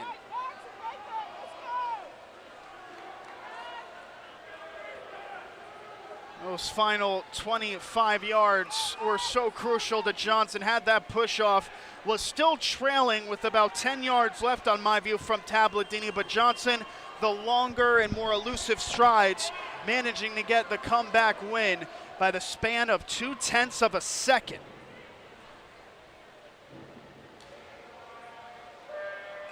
Now into Heat 2, it is the B seed final. All 8 lanes used from the near side lane 1 to the upper side of lane 8. In lane 1, James Gottfried, a sophomore out of Brown.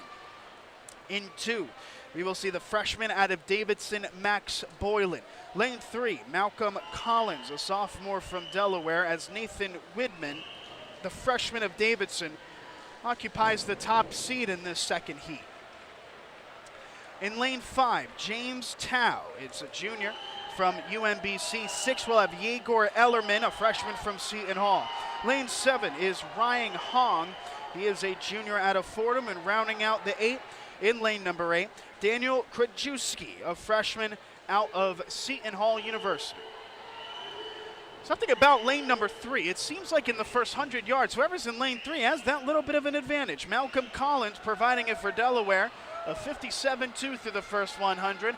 Ellerman in second, from Widman, from Tao, from Boylan down in lane 2. And that lead looking to increase ever so slightly by a stride in lane number 3, belonging to Malcolm Collins, the sophomore. 7 and 8 lanes pretty much out of it. That's Hong and Krajewski as the middle lanes begin to showcase their stuff. They're 2 abreast for second. That is Widman and Ellerman of Delaware and Seton Hall respectfully. In that first position, in lane number 3, remains Malcolm Collins. He was getting a bit close there in lane 6. That's Yegor Ellerman to catching up to Collins, but Collins will have the slimmest of margins going into this final wall push. Collins leaps over the wall first. That extra stride, though, has kept him in it. That's Yegor Ellerman, the freshman, against the sophomore. Ellerman is catching up in lane number 6. Does Collins have enough to hold him off? Yeah, he does not. Oh, he does not. And Ellerman gets a comeback victory. Oh, we have now seen 2 incredible comebacks here as Yegor Ellerman, the freshman out of Seton Hall, steals the B seed here in heat number 2. Well, it seems like the modem for the breaststroke. You don't want to lead it after 150 yards as Yegor Ellerman saved his last gear for last, and it paid dividends for the Seton Hall member. We had seen 2 thrilling comebacks. Will we see one on tap despite what is predicted to be a blowout victory for Jake Regenwetter, who occupies lane number 4?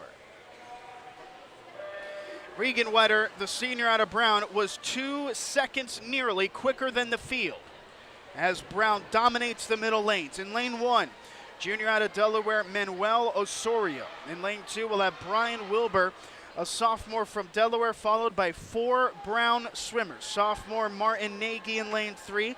Jake Regenwetter, as mentioned, is in lane 4, the senior, with 2 Brown sophomores. In lane 5, that's Max Moore. And in lane 6 is Eric Nadecki. And then we have a UMBC swimmer sneaking his way in, junior Elliott Fielder in that 7th lane, with another Brown swimmer to end it, freshman Stephen Ma. Of the 8 swimmers, 5 are the Bears, 2 from Delaware in lanes 1 and 2, and then a random retriever out in the pool in Elliott Fielder. And I feel like I'm going to sound like a broken record at this point, but yet again, lane number 3 leading after the first 100. And I have to say, that has to be at least the 3rd or 4th heat in a row that lane number 3 has the lead at the halfway mark. It is once again Martin Nagy now, the sophomore out of Brown, that is leading him. Now, I will say, lane number 3 has been a bit unlucky, hasn't it? Because you have the lead, and then they've blown it in the last couple of heats. Martin Nagy trying not to do that, as the senior Drake Regenwetter buys his time in lane number 4. And once again, we see that 3rd lane lead through 150 yards. But Regenwetter is the heavy favorite in this competition. But he has not led yet in this event. It is once again Martin Nagy trying to break the 3rd lane curse here.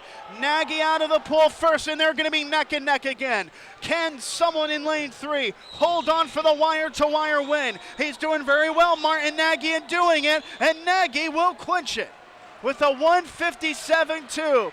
The ghosts of lane 3's past relinquished as Nagy gets it. Regenwetter, the heavy favorite, the favorite settling for second. It is a Brown 1, 2, 3, and 4. The next closest is going to be Brian Wilbur, who took 5th for Delaware.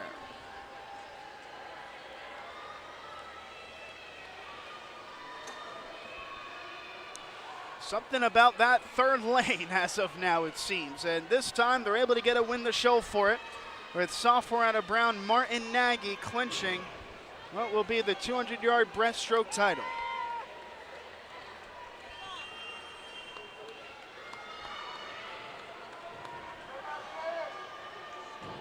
And now on to the next and final specialty event of this invitation.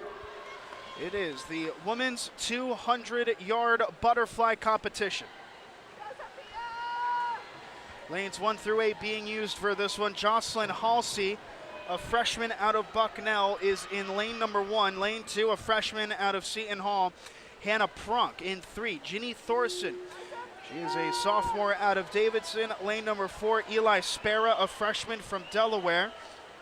Out in lane number 5, we'll see Sophia Parker. She is a junior out of Davidson. Lane 6, we'll have Maxine Camulone, a freshman from Fordham.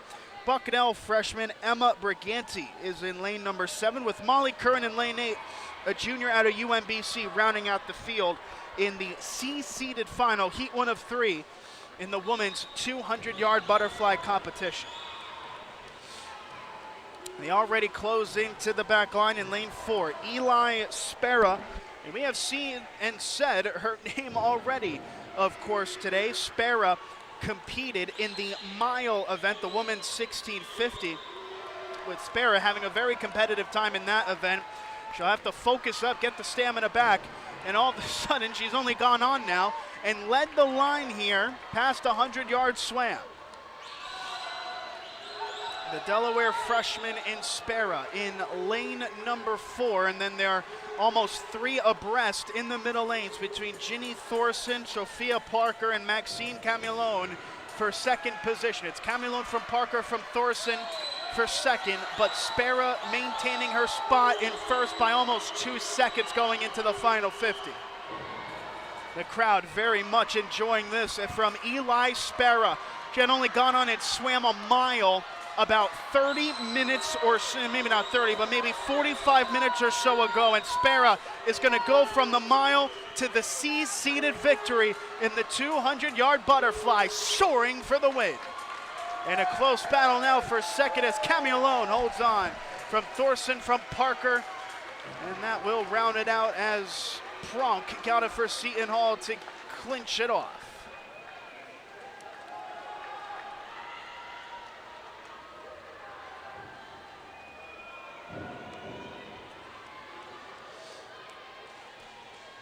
Hour and a half gone here in the evening session as we go to Heat 2, the B-seed final of the women's 200-yard butterfly competition.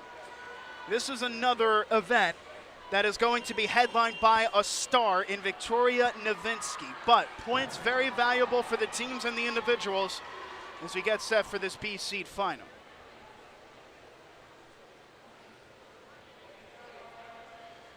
One of the surprises of the preliminary, Shung-Chi Lim, the junior out of Seton Hall, who was not predicted to even make the finals outside of the top 24, is the 2 seed in the B seed final after a stellar preliminary time of a 2:04.8. The competition, Zoe Wecker, freshman out of Delaware in lane 1.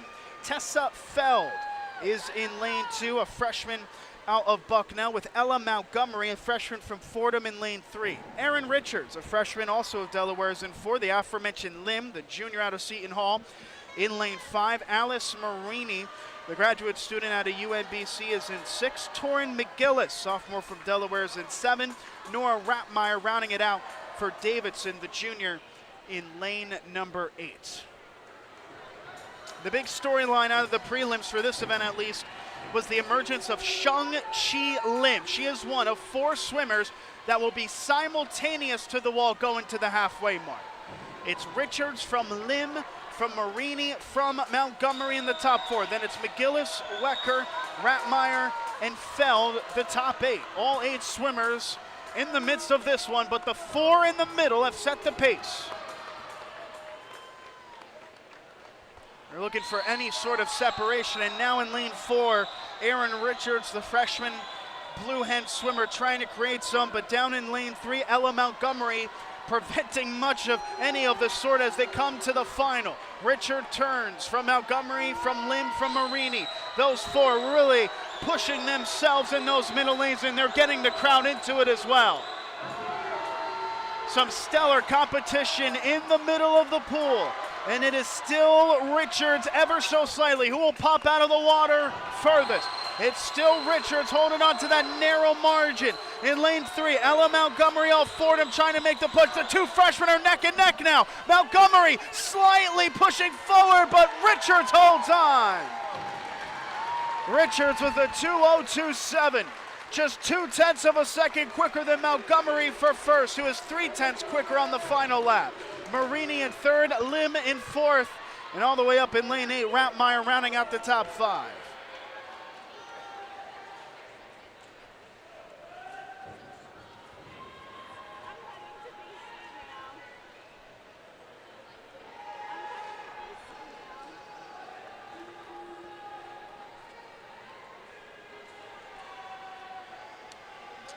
Sets the standards then for the Heat 3A final. And I'm just going to say this right now to the respect of all the swimmers. The main storyline is Victoria Novinsky against the clock here. She just set the pool record in the prelims and looks to break it. Victoria Novinsky has taken the record book and completely thrown it against the wall in every event that she has competed in. And now the senior out of Delaware in lane 4 is looking to break her own record in the women's 200-yard butterfly that she broke this morning. The rest of the competitors, Eva McIver-Jenkins, the freshman out of Brown in lane 1. Lizzie Washburn, a junior out of Brown, is in 2. Haley Clark in lane 3, a junior from Fordham. The aforementioned Novinsky in lane 4, already with the separation. In lane 5, Beatrice Stewart. She's a freshman out of Brown. Clara Renner in lane 6, a sophomore from Bucknell. Her teammate, junior Sydney Detman, is in lane 7, as Hannah On rounds it out, a junior from Brown, in lane number 8. Victoria Novinsky broke an 8-year-long record in the women's 200-yard butterfly. She now holds the pool records in the 200 fly, the 100 fly, and the 200 individual medley. She has, as mentioned, just completely thrown the record books out and has made her name etched in Sharpie, and looks to break her own record to cap off what has been a record-breaking weekend to remember for Novinsky. She has created a separation of about 2 bodies' length, a very impressive swim for Haley Clark, the junior out of Fordham in lane 3, who is nip and tuck with Clara Renner, the Bucknell sophomore, in lane number 6. And once again, we see those two schools, Fordham and Bucknell, competing. But this is a competition for second, and it's been evident since about 50 yards swam. The senior out of Delaware, Victoria Novinsky, shattering record after record, and she is on pace to break her own record here. With about 8 seconds to go, Novinsky comes to the final 10 yards, and she's gonna break another, isn't she? She does, with the 154.6. Renner for Bucknell takes second, as Clark finishes in third, Washburn in fourth, Detman for Bucknell rounding out the top 5. That Victoria Novinsky puts the exclamation point with another broken record to take the women's 200-yard fly.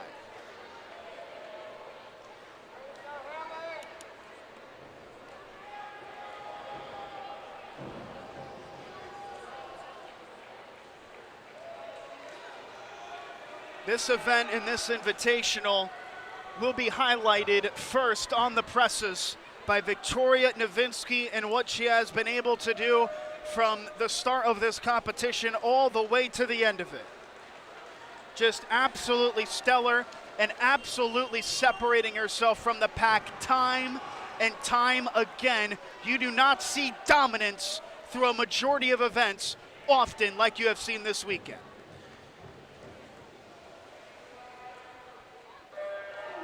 They go now to the men's 200-yard butterfly competition, 8 lanes being used. Zach Jones, a junior out of Delaware, in lane 1. Then it's Jake Kerwolf, a sophomore from Seton Hall, in lane 2. Alex Crossing, the Bucknell senior, in lane 3. Charles Henage, the sophomore out of Delaware, is in 4. Riley Twiss, a junior from Bucknell, takes lane 5, as Shane Wynn occupies lane number 6, as that was actually the B seed, and my apologies, that was the B seed. We go to the C seed final in heat number 1. My apologies, folks, we reset it. CJ Meyer, a freshman out of Bucknell, is in lane 1, then 2 sophomores out of Brown and Jack Marin and Lachlan Kirby. In lane 4, freshman out of Seton Hall, Wesley Schlackner, with Christopher Chang in lane 5, the senior from Brown. 2 other Brown competitors, junior Jack Butera and freshman Trey Mestrandria, with Jacob Ripogel in lane 8, the senior out of Delaware. Past the halfway mark and up in lane 6, we see Jack Butera with the slim advantage. No one bats 1,000, folks, as we were initially rounding out the B seed final, but we are in just heat 1, the C seed competition. A seed, notably, that has Jack Butera's name written all over it. He's doing very well with about half a stride in front. Down in lane 2 is Jack Marin with Jack Butera. It's Jack and Jack, lanes 6 and lanes 2, that are in the top 2 currently. Marin and Butera. 2 Brown swimmers, 1 a sophomore, 1 a junior, and those 2 have pushed this line to the very end. The junior Jack Butera now increasing his length to almost a full body's width, as he will take the advantage here in the CC with a 150.3. Marin, his teammate, in second, with Schlockner of Seton Hall escaping the finish in third.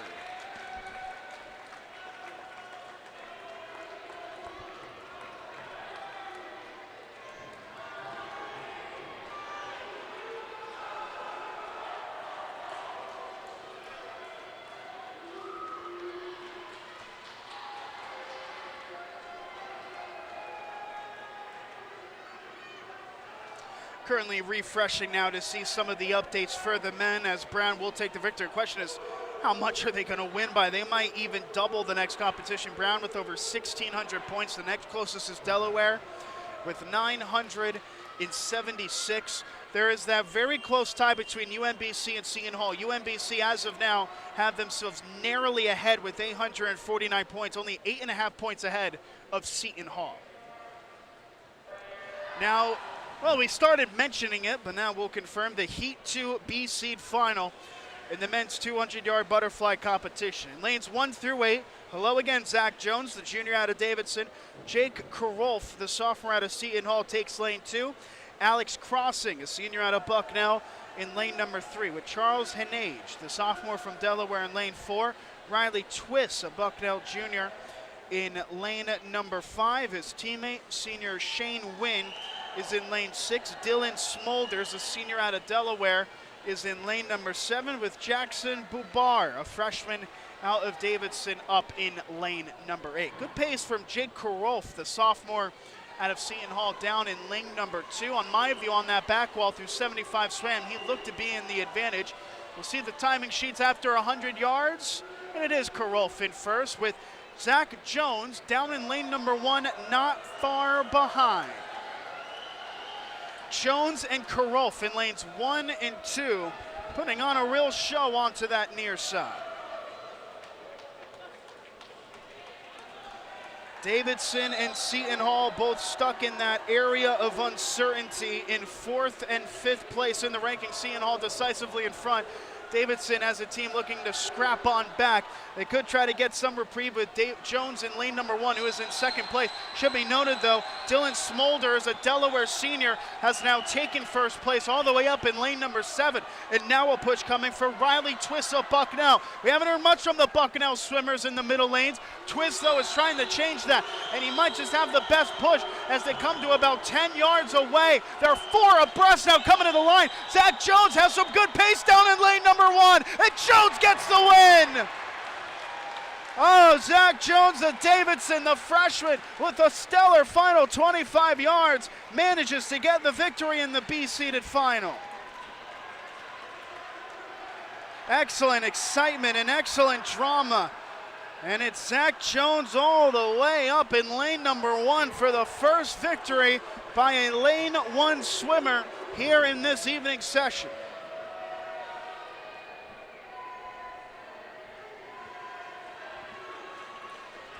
That sets the table then for the final event that we'll have before our diving intermission. It is the men's 200-yard butterfly. We are in Heat 3. This is the A seed final. We saw a Davidson upset, but Davidson with Fletcher Smith are the favorites here.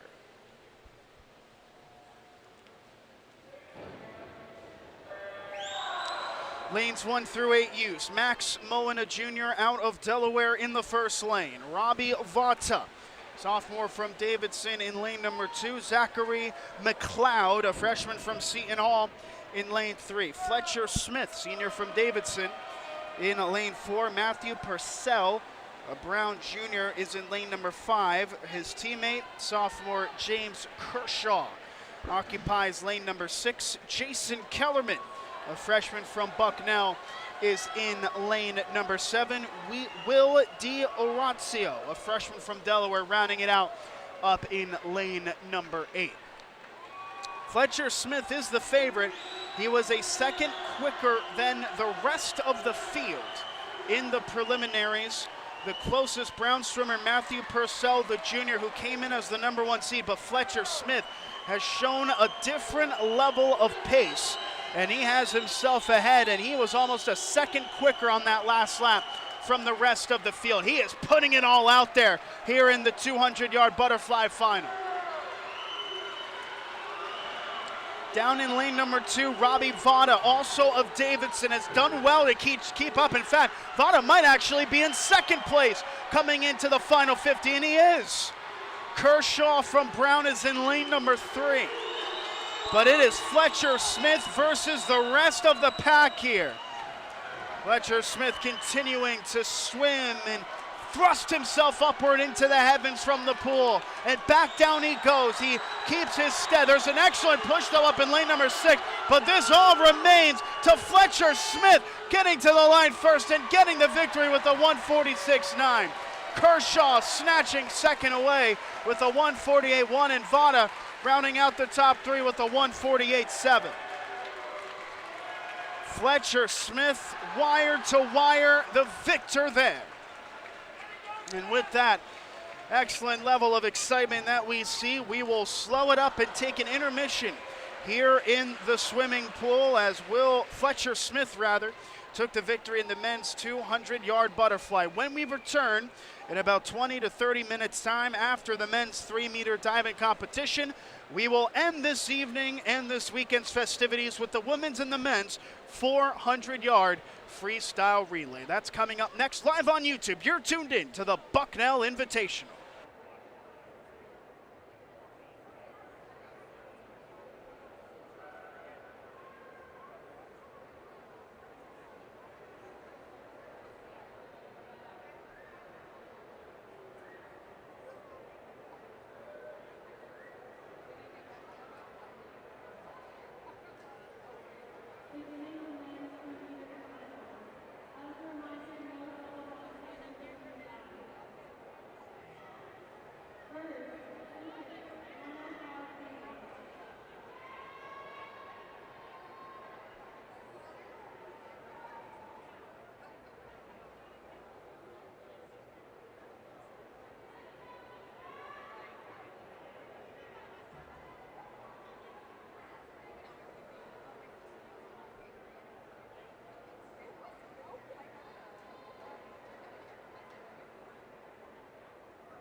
And so after the intermission for the 3-meter dive, we are back underway for the final two events of the weekend. Heat 1 of 3, it's the C seed for the women's 400-yard freestyle relay, a late scratch for Delaware's C team. So in the 400-yard freestyle relay, all four legs going 100 yards each. We will see the C teams of Davidson down in lane number 2, Bucknell in lane number 3, with Fordham in lane number 5, and UMBC occupying lane number 6. We just concluded with the men's 3-meter dive. We'll get those final scores once they are able, as we're on the final lap of 2 here in the 400-yard freestyle relay. Glance at the team scores as we're on the C-seated side. We get a chance to just take a sit back and take in what has taken place so far this evening and this weekend. Delaware now up to 1,000 points for the men. They are second to Brown, who have 1,684 points. Should be noted there is something on tap for Bucknell, at least 17 points behind Fordham in 6th. They could try to get out of the basement if they have a particularly impressive showing in the men's 400-yard freestyle relay. On to the women's side, though, and Brown will take it over Delaware. Bucknell has now extended their lead to just under 100 points against Fordham for 3rd position, with Davidson, UMBC, and Seton Hall rounding it out. On the next exchange, and there's almost a pyramid going downwards from the near side. We have Davidson from Bucknell, from Fordham from UMBC as they come to the opposite wall, set for the next exchange. It's been a thrilling weekend of competition here at the Kinning Auditorium, as we see Bucknell now edging themselves ahead by just 2/100ths of a second. Very fascinating there, isn't it, with how close the margins are going into the 3rd exchange of 4. The big favorites in this contest notably are Brown, unsurprisingly, who have really taken control of the team competitions here going from today on rather. Davidson overtaking Bucknell. They were about almost 2 seconds quicker, in fact, here on this 3rd leg as they push the momentum forward.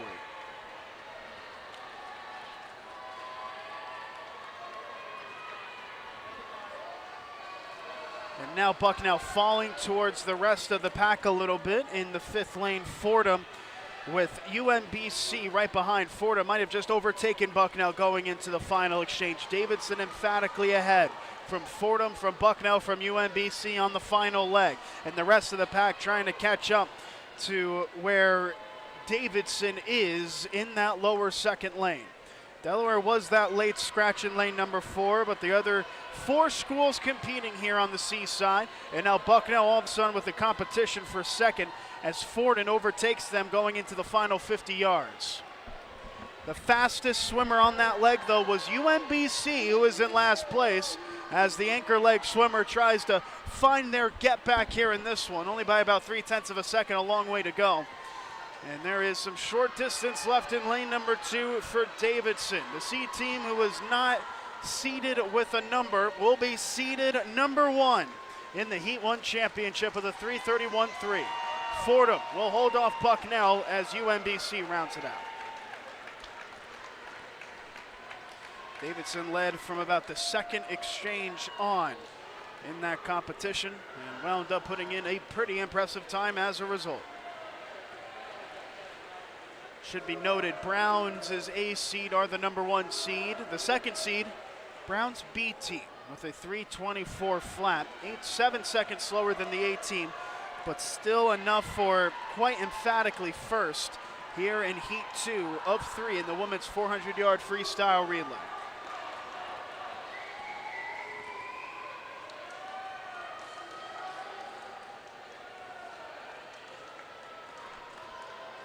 This being a freestyle relay, it is just the front crawl swim that all 4 athletes in the leg will use in this 25-yard wire-to-wire short course track. It'll be 4 total wire-to-wire laps for the swimmers in the pool, 2 there and backs before the change.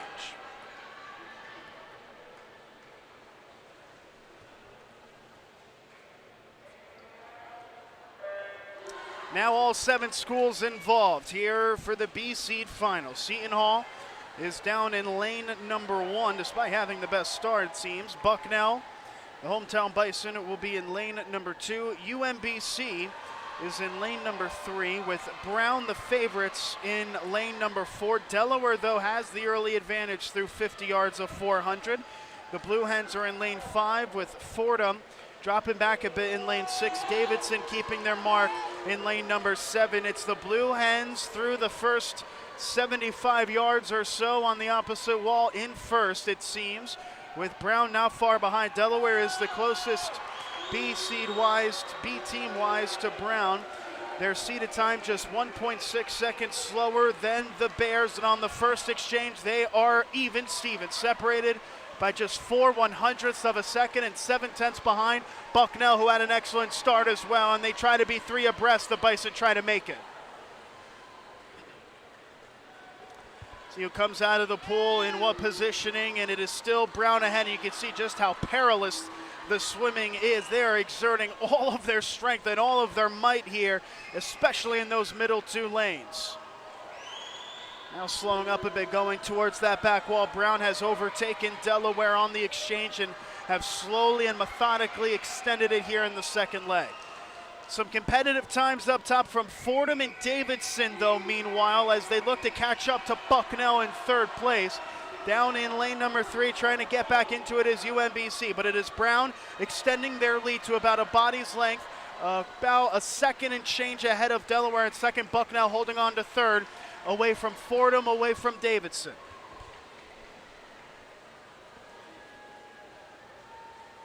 At the halfway mark in the competition, and this is where Brown looks to extend their lead away from the Blue Hens, who are doing enough to at least perilously hold on to. I'm curious to see the lap time difference here. Brown 0.6 of a second quicker.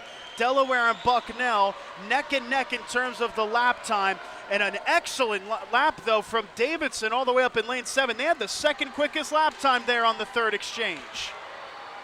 It is Brown continuing to extend, but look out for Davidson out of nowhere up in lane number 7, keeping up with the pack. In lane number 6, Fordham doing well as we see Brown continue to extend as predicted. They are emphatically in front, but we could have a very much bangerang battle here for 2nd.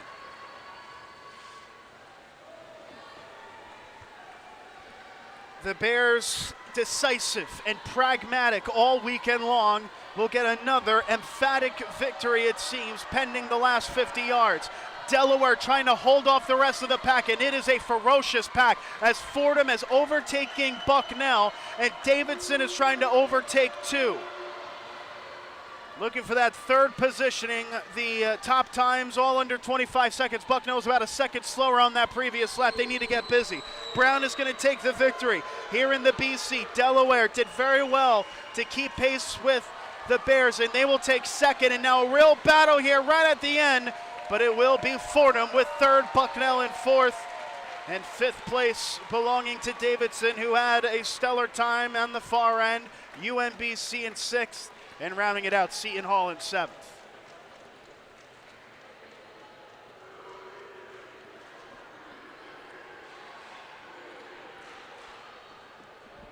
So the first time with the full schools out, and it's Brown the victors with an unsurprising pace. That was still a 1.5 seconds quicker than their seeded time. As we get now to the final heat, it's the one everyone wants to see here in the women's 400-yard freestyle relay.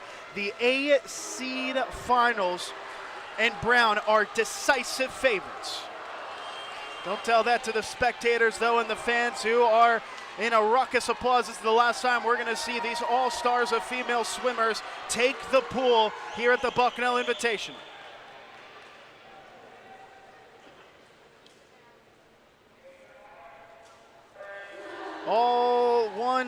Lane 1 through 7 being used here for this competition. On the near side, Seton Hall back in their lane number 1 spot, as is Bucknell in lane number 2. The Bison with UMBC to their right in lane number 3.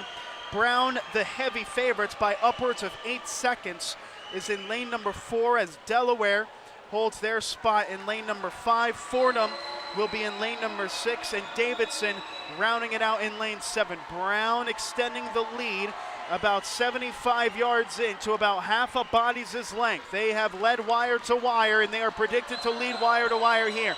Trying to make a case is Delaware to their right in second place, and to their left in lane 3, that's UMBC, who has put together a very talented team for the women in this team competition. But just look at the difference between Brown and the rest of the pack in lane number 4. If you take the Bears out of it, this could be a very close competition, wouldn't it? And still plenty of swimming left to be had, but it is the Bears versus everybody else, and Brown is rolling. It's Brown from Delaware, and then might as well be simultaneous the next 4. Fordham from UMBC, from Bucknell, from Davidson, Seton Hall, trying to stay with the pack down in lane number 1.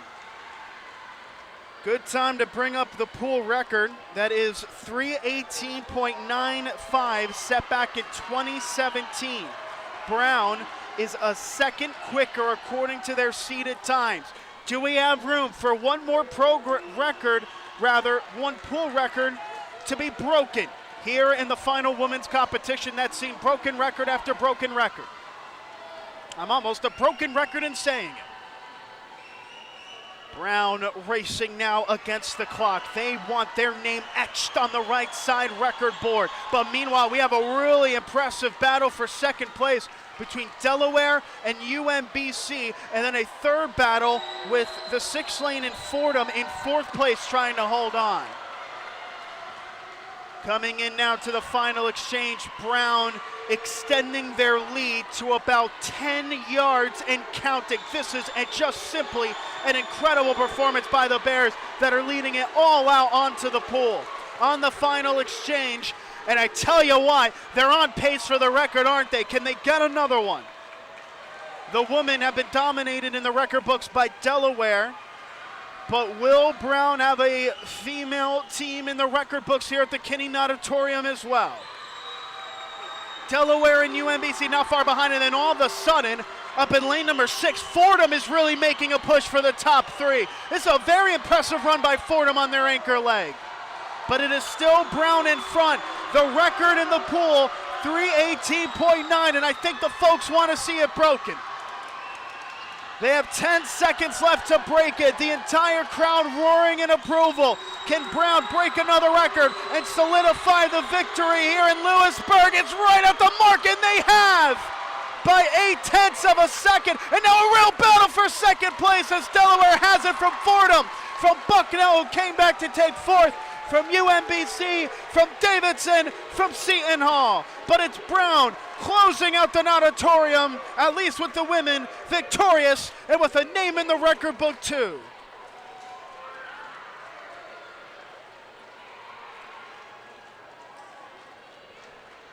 Some more stellar swimming from start to finish for the Bears, who will take first place in the women's standings and in the men's standings officially.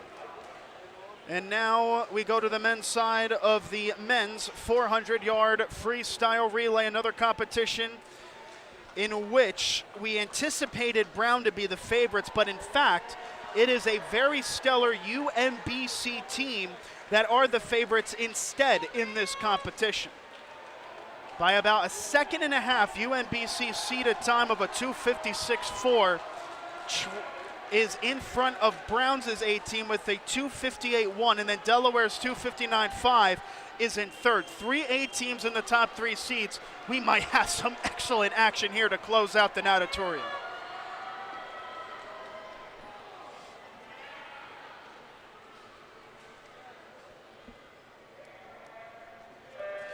A late scratch here in lane number 3. That is Seton Hall. That will not compete. So in lane 1, it's Davidson. Lane 2 is Fordham.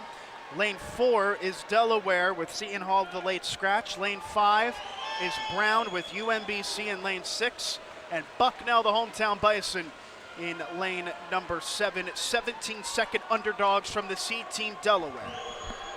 And since this is the C seeds and since this is just the first leg of 4, this is an important moment to give recognition and shouts to everyone behind the scenes throughout the weekend that has allowed us to get this broadcast off. Adam Contini and Maria Rizzuta has been in the sarcophagus of the Kinney Natatorium from Friday morning all the way here to Sunday evening, and they are two of the best of what they do, and they deserve recognition for all that they've done this weekend. And also an important shout out to the camera operators through all 3 days. Elizabeth Doroba back on Friday, Jason Fliegelman yesterday, and Travis Fatcheline this evening. It would not be possible for all of this to have happened without them. And also an important nod required for the operations crew and staff behind the scenes, led by Ian Dye, and of course the dozens of volunteers on the timing tables. This has been a very successful and smooth tournament and invitational, and it couldn't have been possible without everyone behind the scenes. But back on the poll where the stars are being made, we are very close between Delaware and Brown. It's only fitting these two schools would go neck and neck once again. They're practically even for third place as well between Fordham and Bucknell, separated by just a tenth of a second on the second exchange. Delaware edging themselves ahead of Brown in the third leg of 4. That's halfway done now. Both times under 21.5 seconds. These two swimmers are pushing themselves. Brown was half a second quicker though on that lap. And who cares if it's just the C seeds? Both of these squads, they want another victory under their belt here. And Brown has now taken the lead at the back wall push from Delaware. But it's by less than, I would say, half of a second as they go into the fourth exchange. Brown will be in the pool first by 0.2 of a second. They have a slight advantage here over the Blue Hens. In the battle for third on the near side, you go to Fordham, who is down in the second lane being trailed by Davidson in lane 1, and then up top you've got UMBC in lane 6, but Brown and Delaware, as they've done all weekend long, are looking to steal the show here in the C seed. And it is very much close, isn't it? As Brown has the slight advantage. Delaware was 0.4 slower on that previous lap. The two are right next to the wire. You can feel almost each other's just waves paralleling on against each other, but Brown had the lead through leg 3, and they will keep it through leg 4. A 3:01.5 to take the C-seeded victory. Delaware in second. They're neck and neck here for third all of a sudden, and it is UMBC by 1/100th of a second, stealing it away from Fordham in fourth, with Davidson in fifth and Bucknell rounding it out.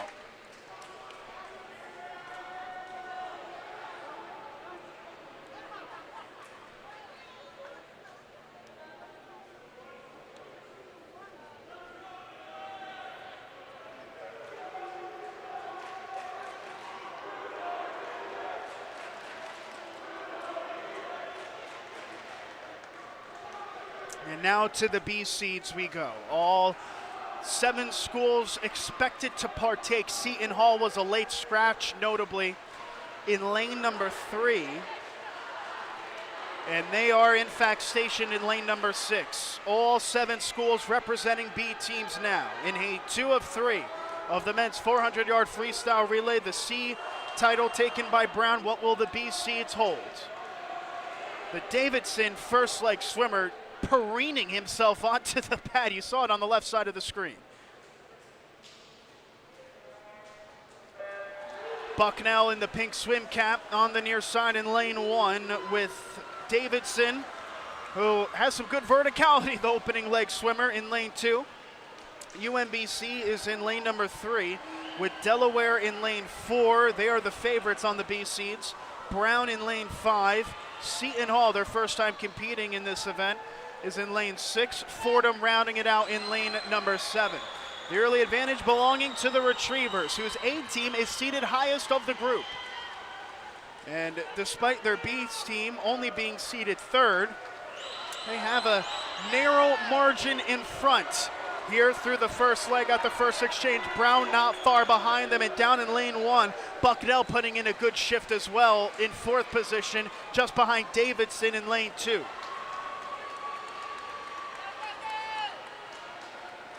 A near simultaneous wall push between Brown and UMBC in lanes 3 and 5 currently. Those two are neck and neck as Brown has their first advantage, and they were 0.8 of a second quicker than UMBC on the previous lap. They were the only school to go sub 21 seconds on the last 50 yards. And now this is where the Bears are going to look to extend themselves. Not only with an advantage, but trying to increase it. This has been an excellent performance on the second leg for the Bears, and they'll have a quite decisive lead going at the halfway mark. They were, on my count, 0.4 quicker than Delaware, the next closest team, on that second leg. And now with an advantage to work with, it extends to a body's length. UMBC in second position from Davidson and from Delaware. Davidson and Delaware simultaneous, nearly tapping the wall for third and fourth. Those two separated by just 3/100ths of a second. UMBC keeping a grip on second with still that aforementioned Brown squad keeping their hold of first. Going to be curious to see the times. It looks like UMBC is catching up a little bit in the final 25 yards. They are, in fact, ahead of Brown. Brown still in front. UMBC taking 0.3, though, off of the time, and they have closed it to within a second. But Brown's anchor leg has been decisive all weekend long, and they're looking to keep that going here.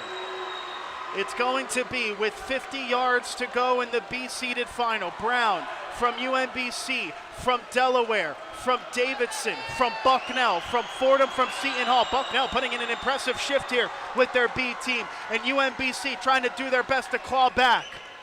Brown was quickest on the last 50. UMBC not giving up on this. Delaware not far behind, but it is going to be Brown that decisively puts them in front and gives them the victory with a 2:59 flat, a second 0.3 ahead of UMBC, with Delaware, Davidson, Bucknell, Fordham, and Seton Hall rounding it out. And before we get now to the final event of this competition, as Brown got the win, a look at our final women's team scores. Brown with 1,926 points is the victor for the women. Behind is Delaware with 1,390 for second place. Bucknell, who are in fourth after day one, will finish in third with 977 points, followed by Fordham in fourth with 876.5 points. In fifth place is Davidson with 661 points. The University of Maryland, Baltimore County, or UMBC, will take sixth with 597 points. And rounding out is seventh place Seton Hall with 401.5 points. Folks, this one's going to be good, and it will close out the weekend. It is the men's 400-yard freestyle relay final. The entire crowd silent as the athletes take the pool. In the A side, it's Bucknell in the first lane with Seton Hall second, Delaware in third, UMBC in fourth, Brown in fifth, with Davidson in lane number 6 and Fordham in lane number 7. Delaware in front through the first 50, a 20.34. That was 0.6 quicker than the next closest school in Seton Hall of all schools. That was a bit of a surprise, even though it's only 50 yards gone. Seton Hall trying to put their name in this one. Seton Hall three abreast with Brown and Davidson for second position, but it'll be Delaware in front through the first 100. Brown had a pretty good jump forward, but keeping that mark of second place is Seton Hall. Brown now trying to overtake. Seton Hall and Brown are neck and neck for a second. Delaware, though, is the school leading him out. We have not said a lot about UMBC, who are the favorites. UMBC in the back half of the pack currently. They're going to need to get busy. UMBC currently is about 2 bodies length, or about 10 yards, behind first place Delaware, despite being the top seed. But the Blue Hens continuing to swim forward. That was a very long push underwater as Brown has caught up, as well as Seton Hall. They're going to be separated by about a second going to the halfway mark. And it is still Delaware. They've led wire to wire, but Davidson has not given up. That looked to have been a very awkward push-off there from the Delaware swimmer, as Brown has now put themselves within a stride away, and so has Davidson. or Seton Hall rather, Davidson up in the 6th lane, attempting to get within that top 3. But now UMBC has made the push. They're now decisively in 4th. Delaware, that was a much better push off of the wall on that occasion. They keep their mark in 1st. Seton Hall is not giving them room to breathe here. And Brown isn't either. They're going to be separated by less than 2 seconds on the next exchange. Delaware, that was a good push off of the pad. They're in 1st from Seton Hall, from the top in Brown, from UMBC, from Davidson. And the Delaware crowd absolutely roaring in approval of this as they go into the final 50 yards. Delaware's in 1st, and Seton Hall neck and neck with Brown. UMBC falling back. Delaware leading this wire to wire. They have been at their best at times in team competitions. Coming in as the number 3 seed, the Blue Hens will scamper away from the pack and take the 400-yard freestyle relay. A 2:53.5 that absolutely shatters the pool record by 3 seconds. The Blue Hens a standing ovation as they shatter the Kinning Auditorium record. That was a record set 8 years ago, and the Blue Hens absolutely crushed it as they close out the Auditorium with a win in the 400-yard freestyle relay. 2nd place will go to Brown, with Seton Hall almost a bit of an upset, finishing in 3rd position despite being seated 2nd. A cannonball dive to close it out as we close out the Bucknell Invitational live on YouTube. For our executive producer Adam Contini, our director Maria Rizzuta, and camera operator Travis Fatcheline, I'm Nicholas Severini saying so long from Lewisburg.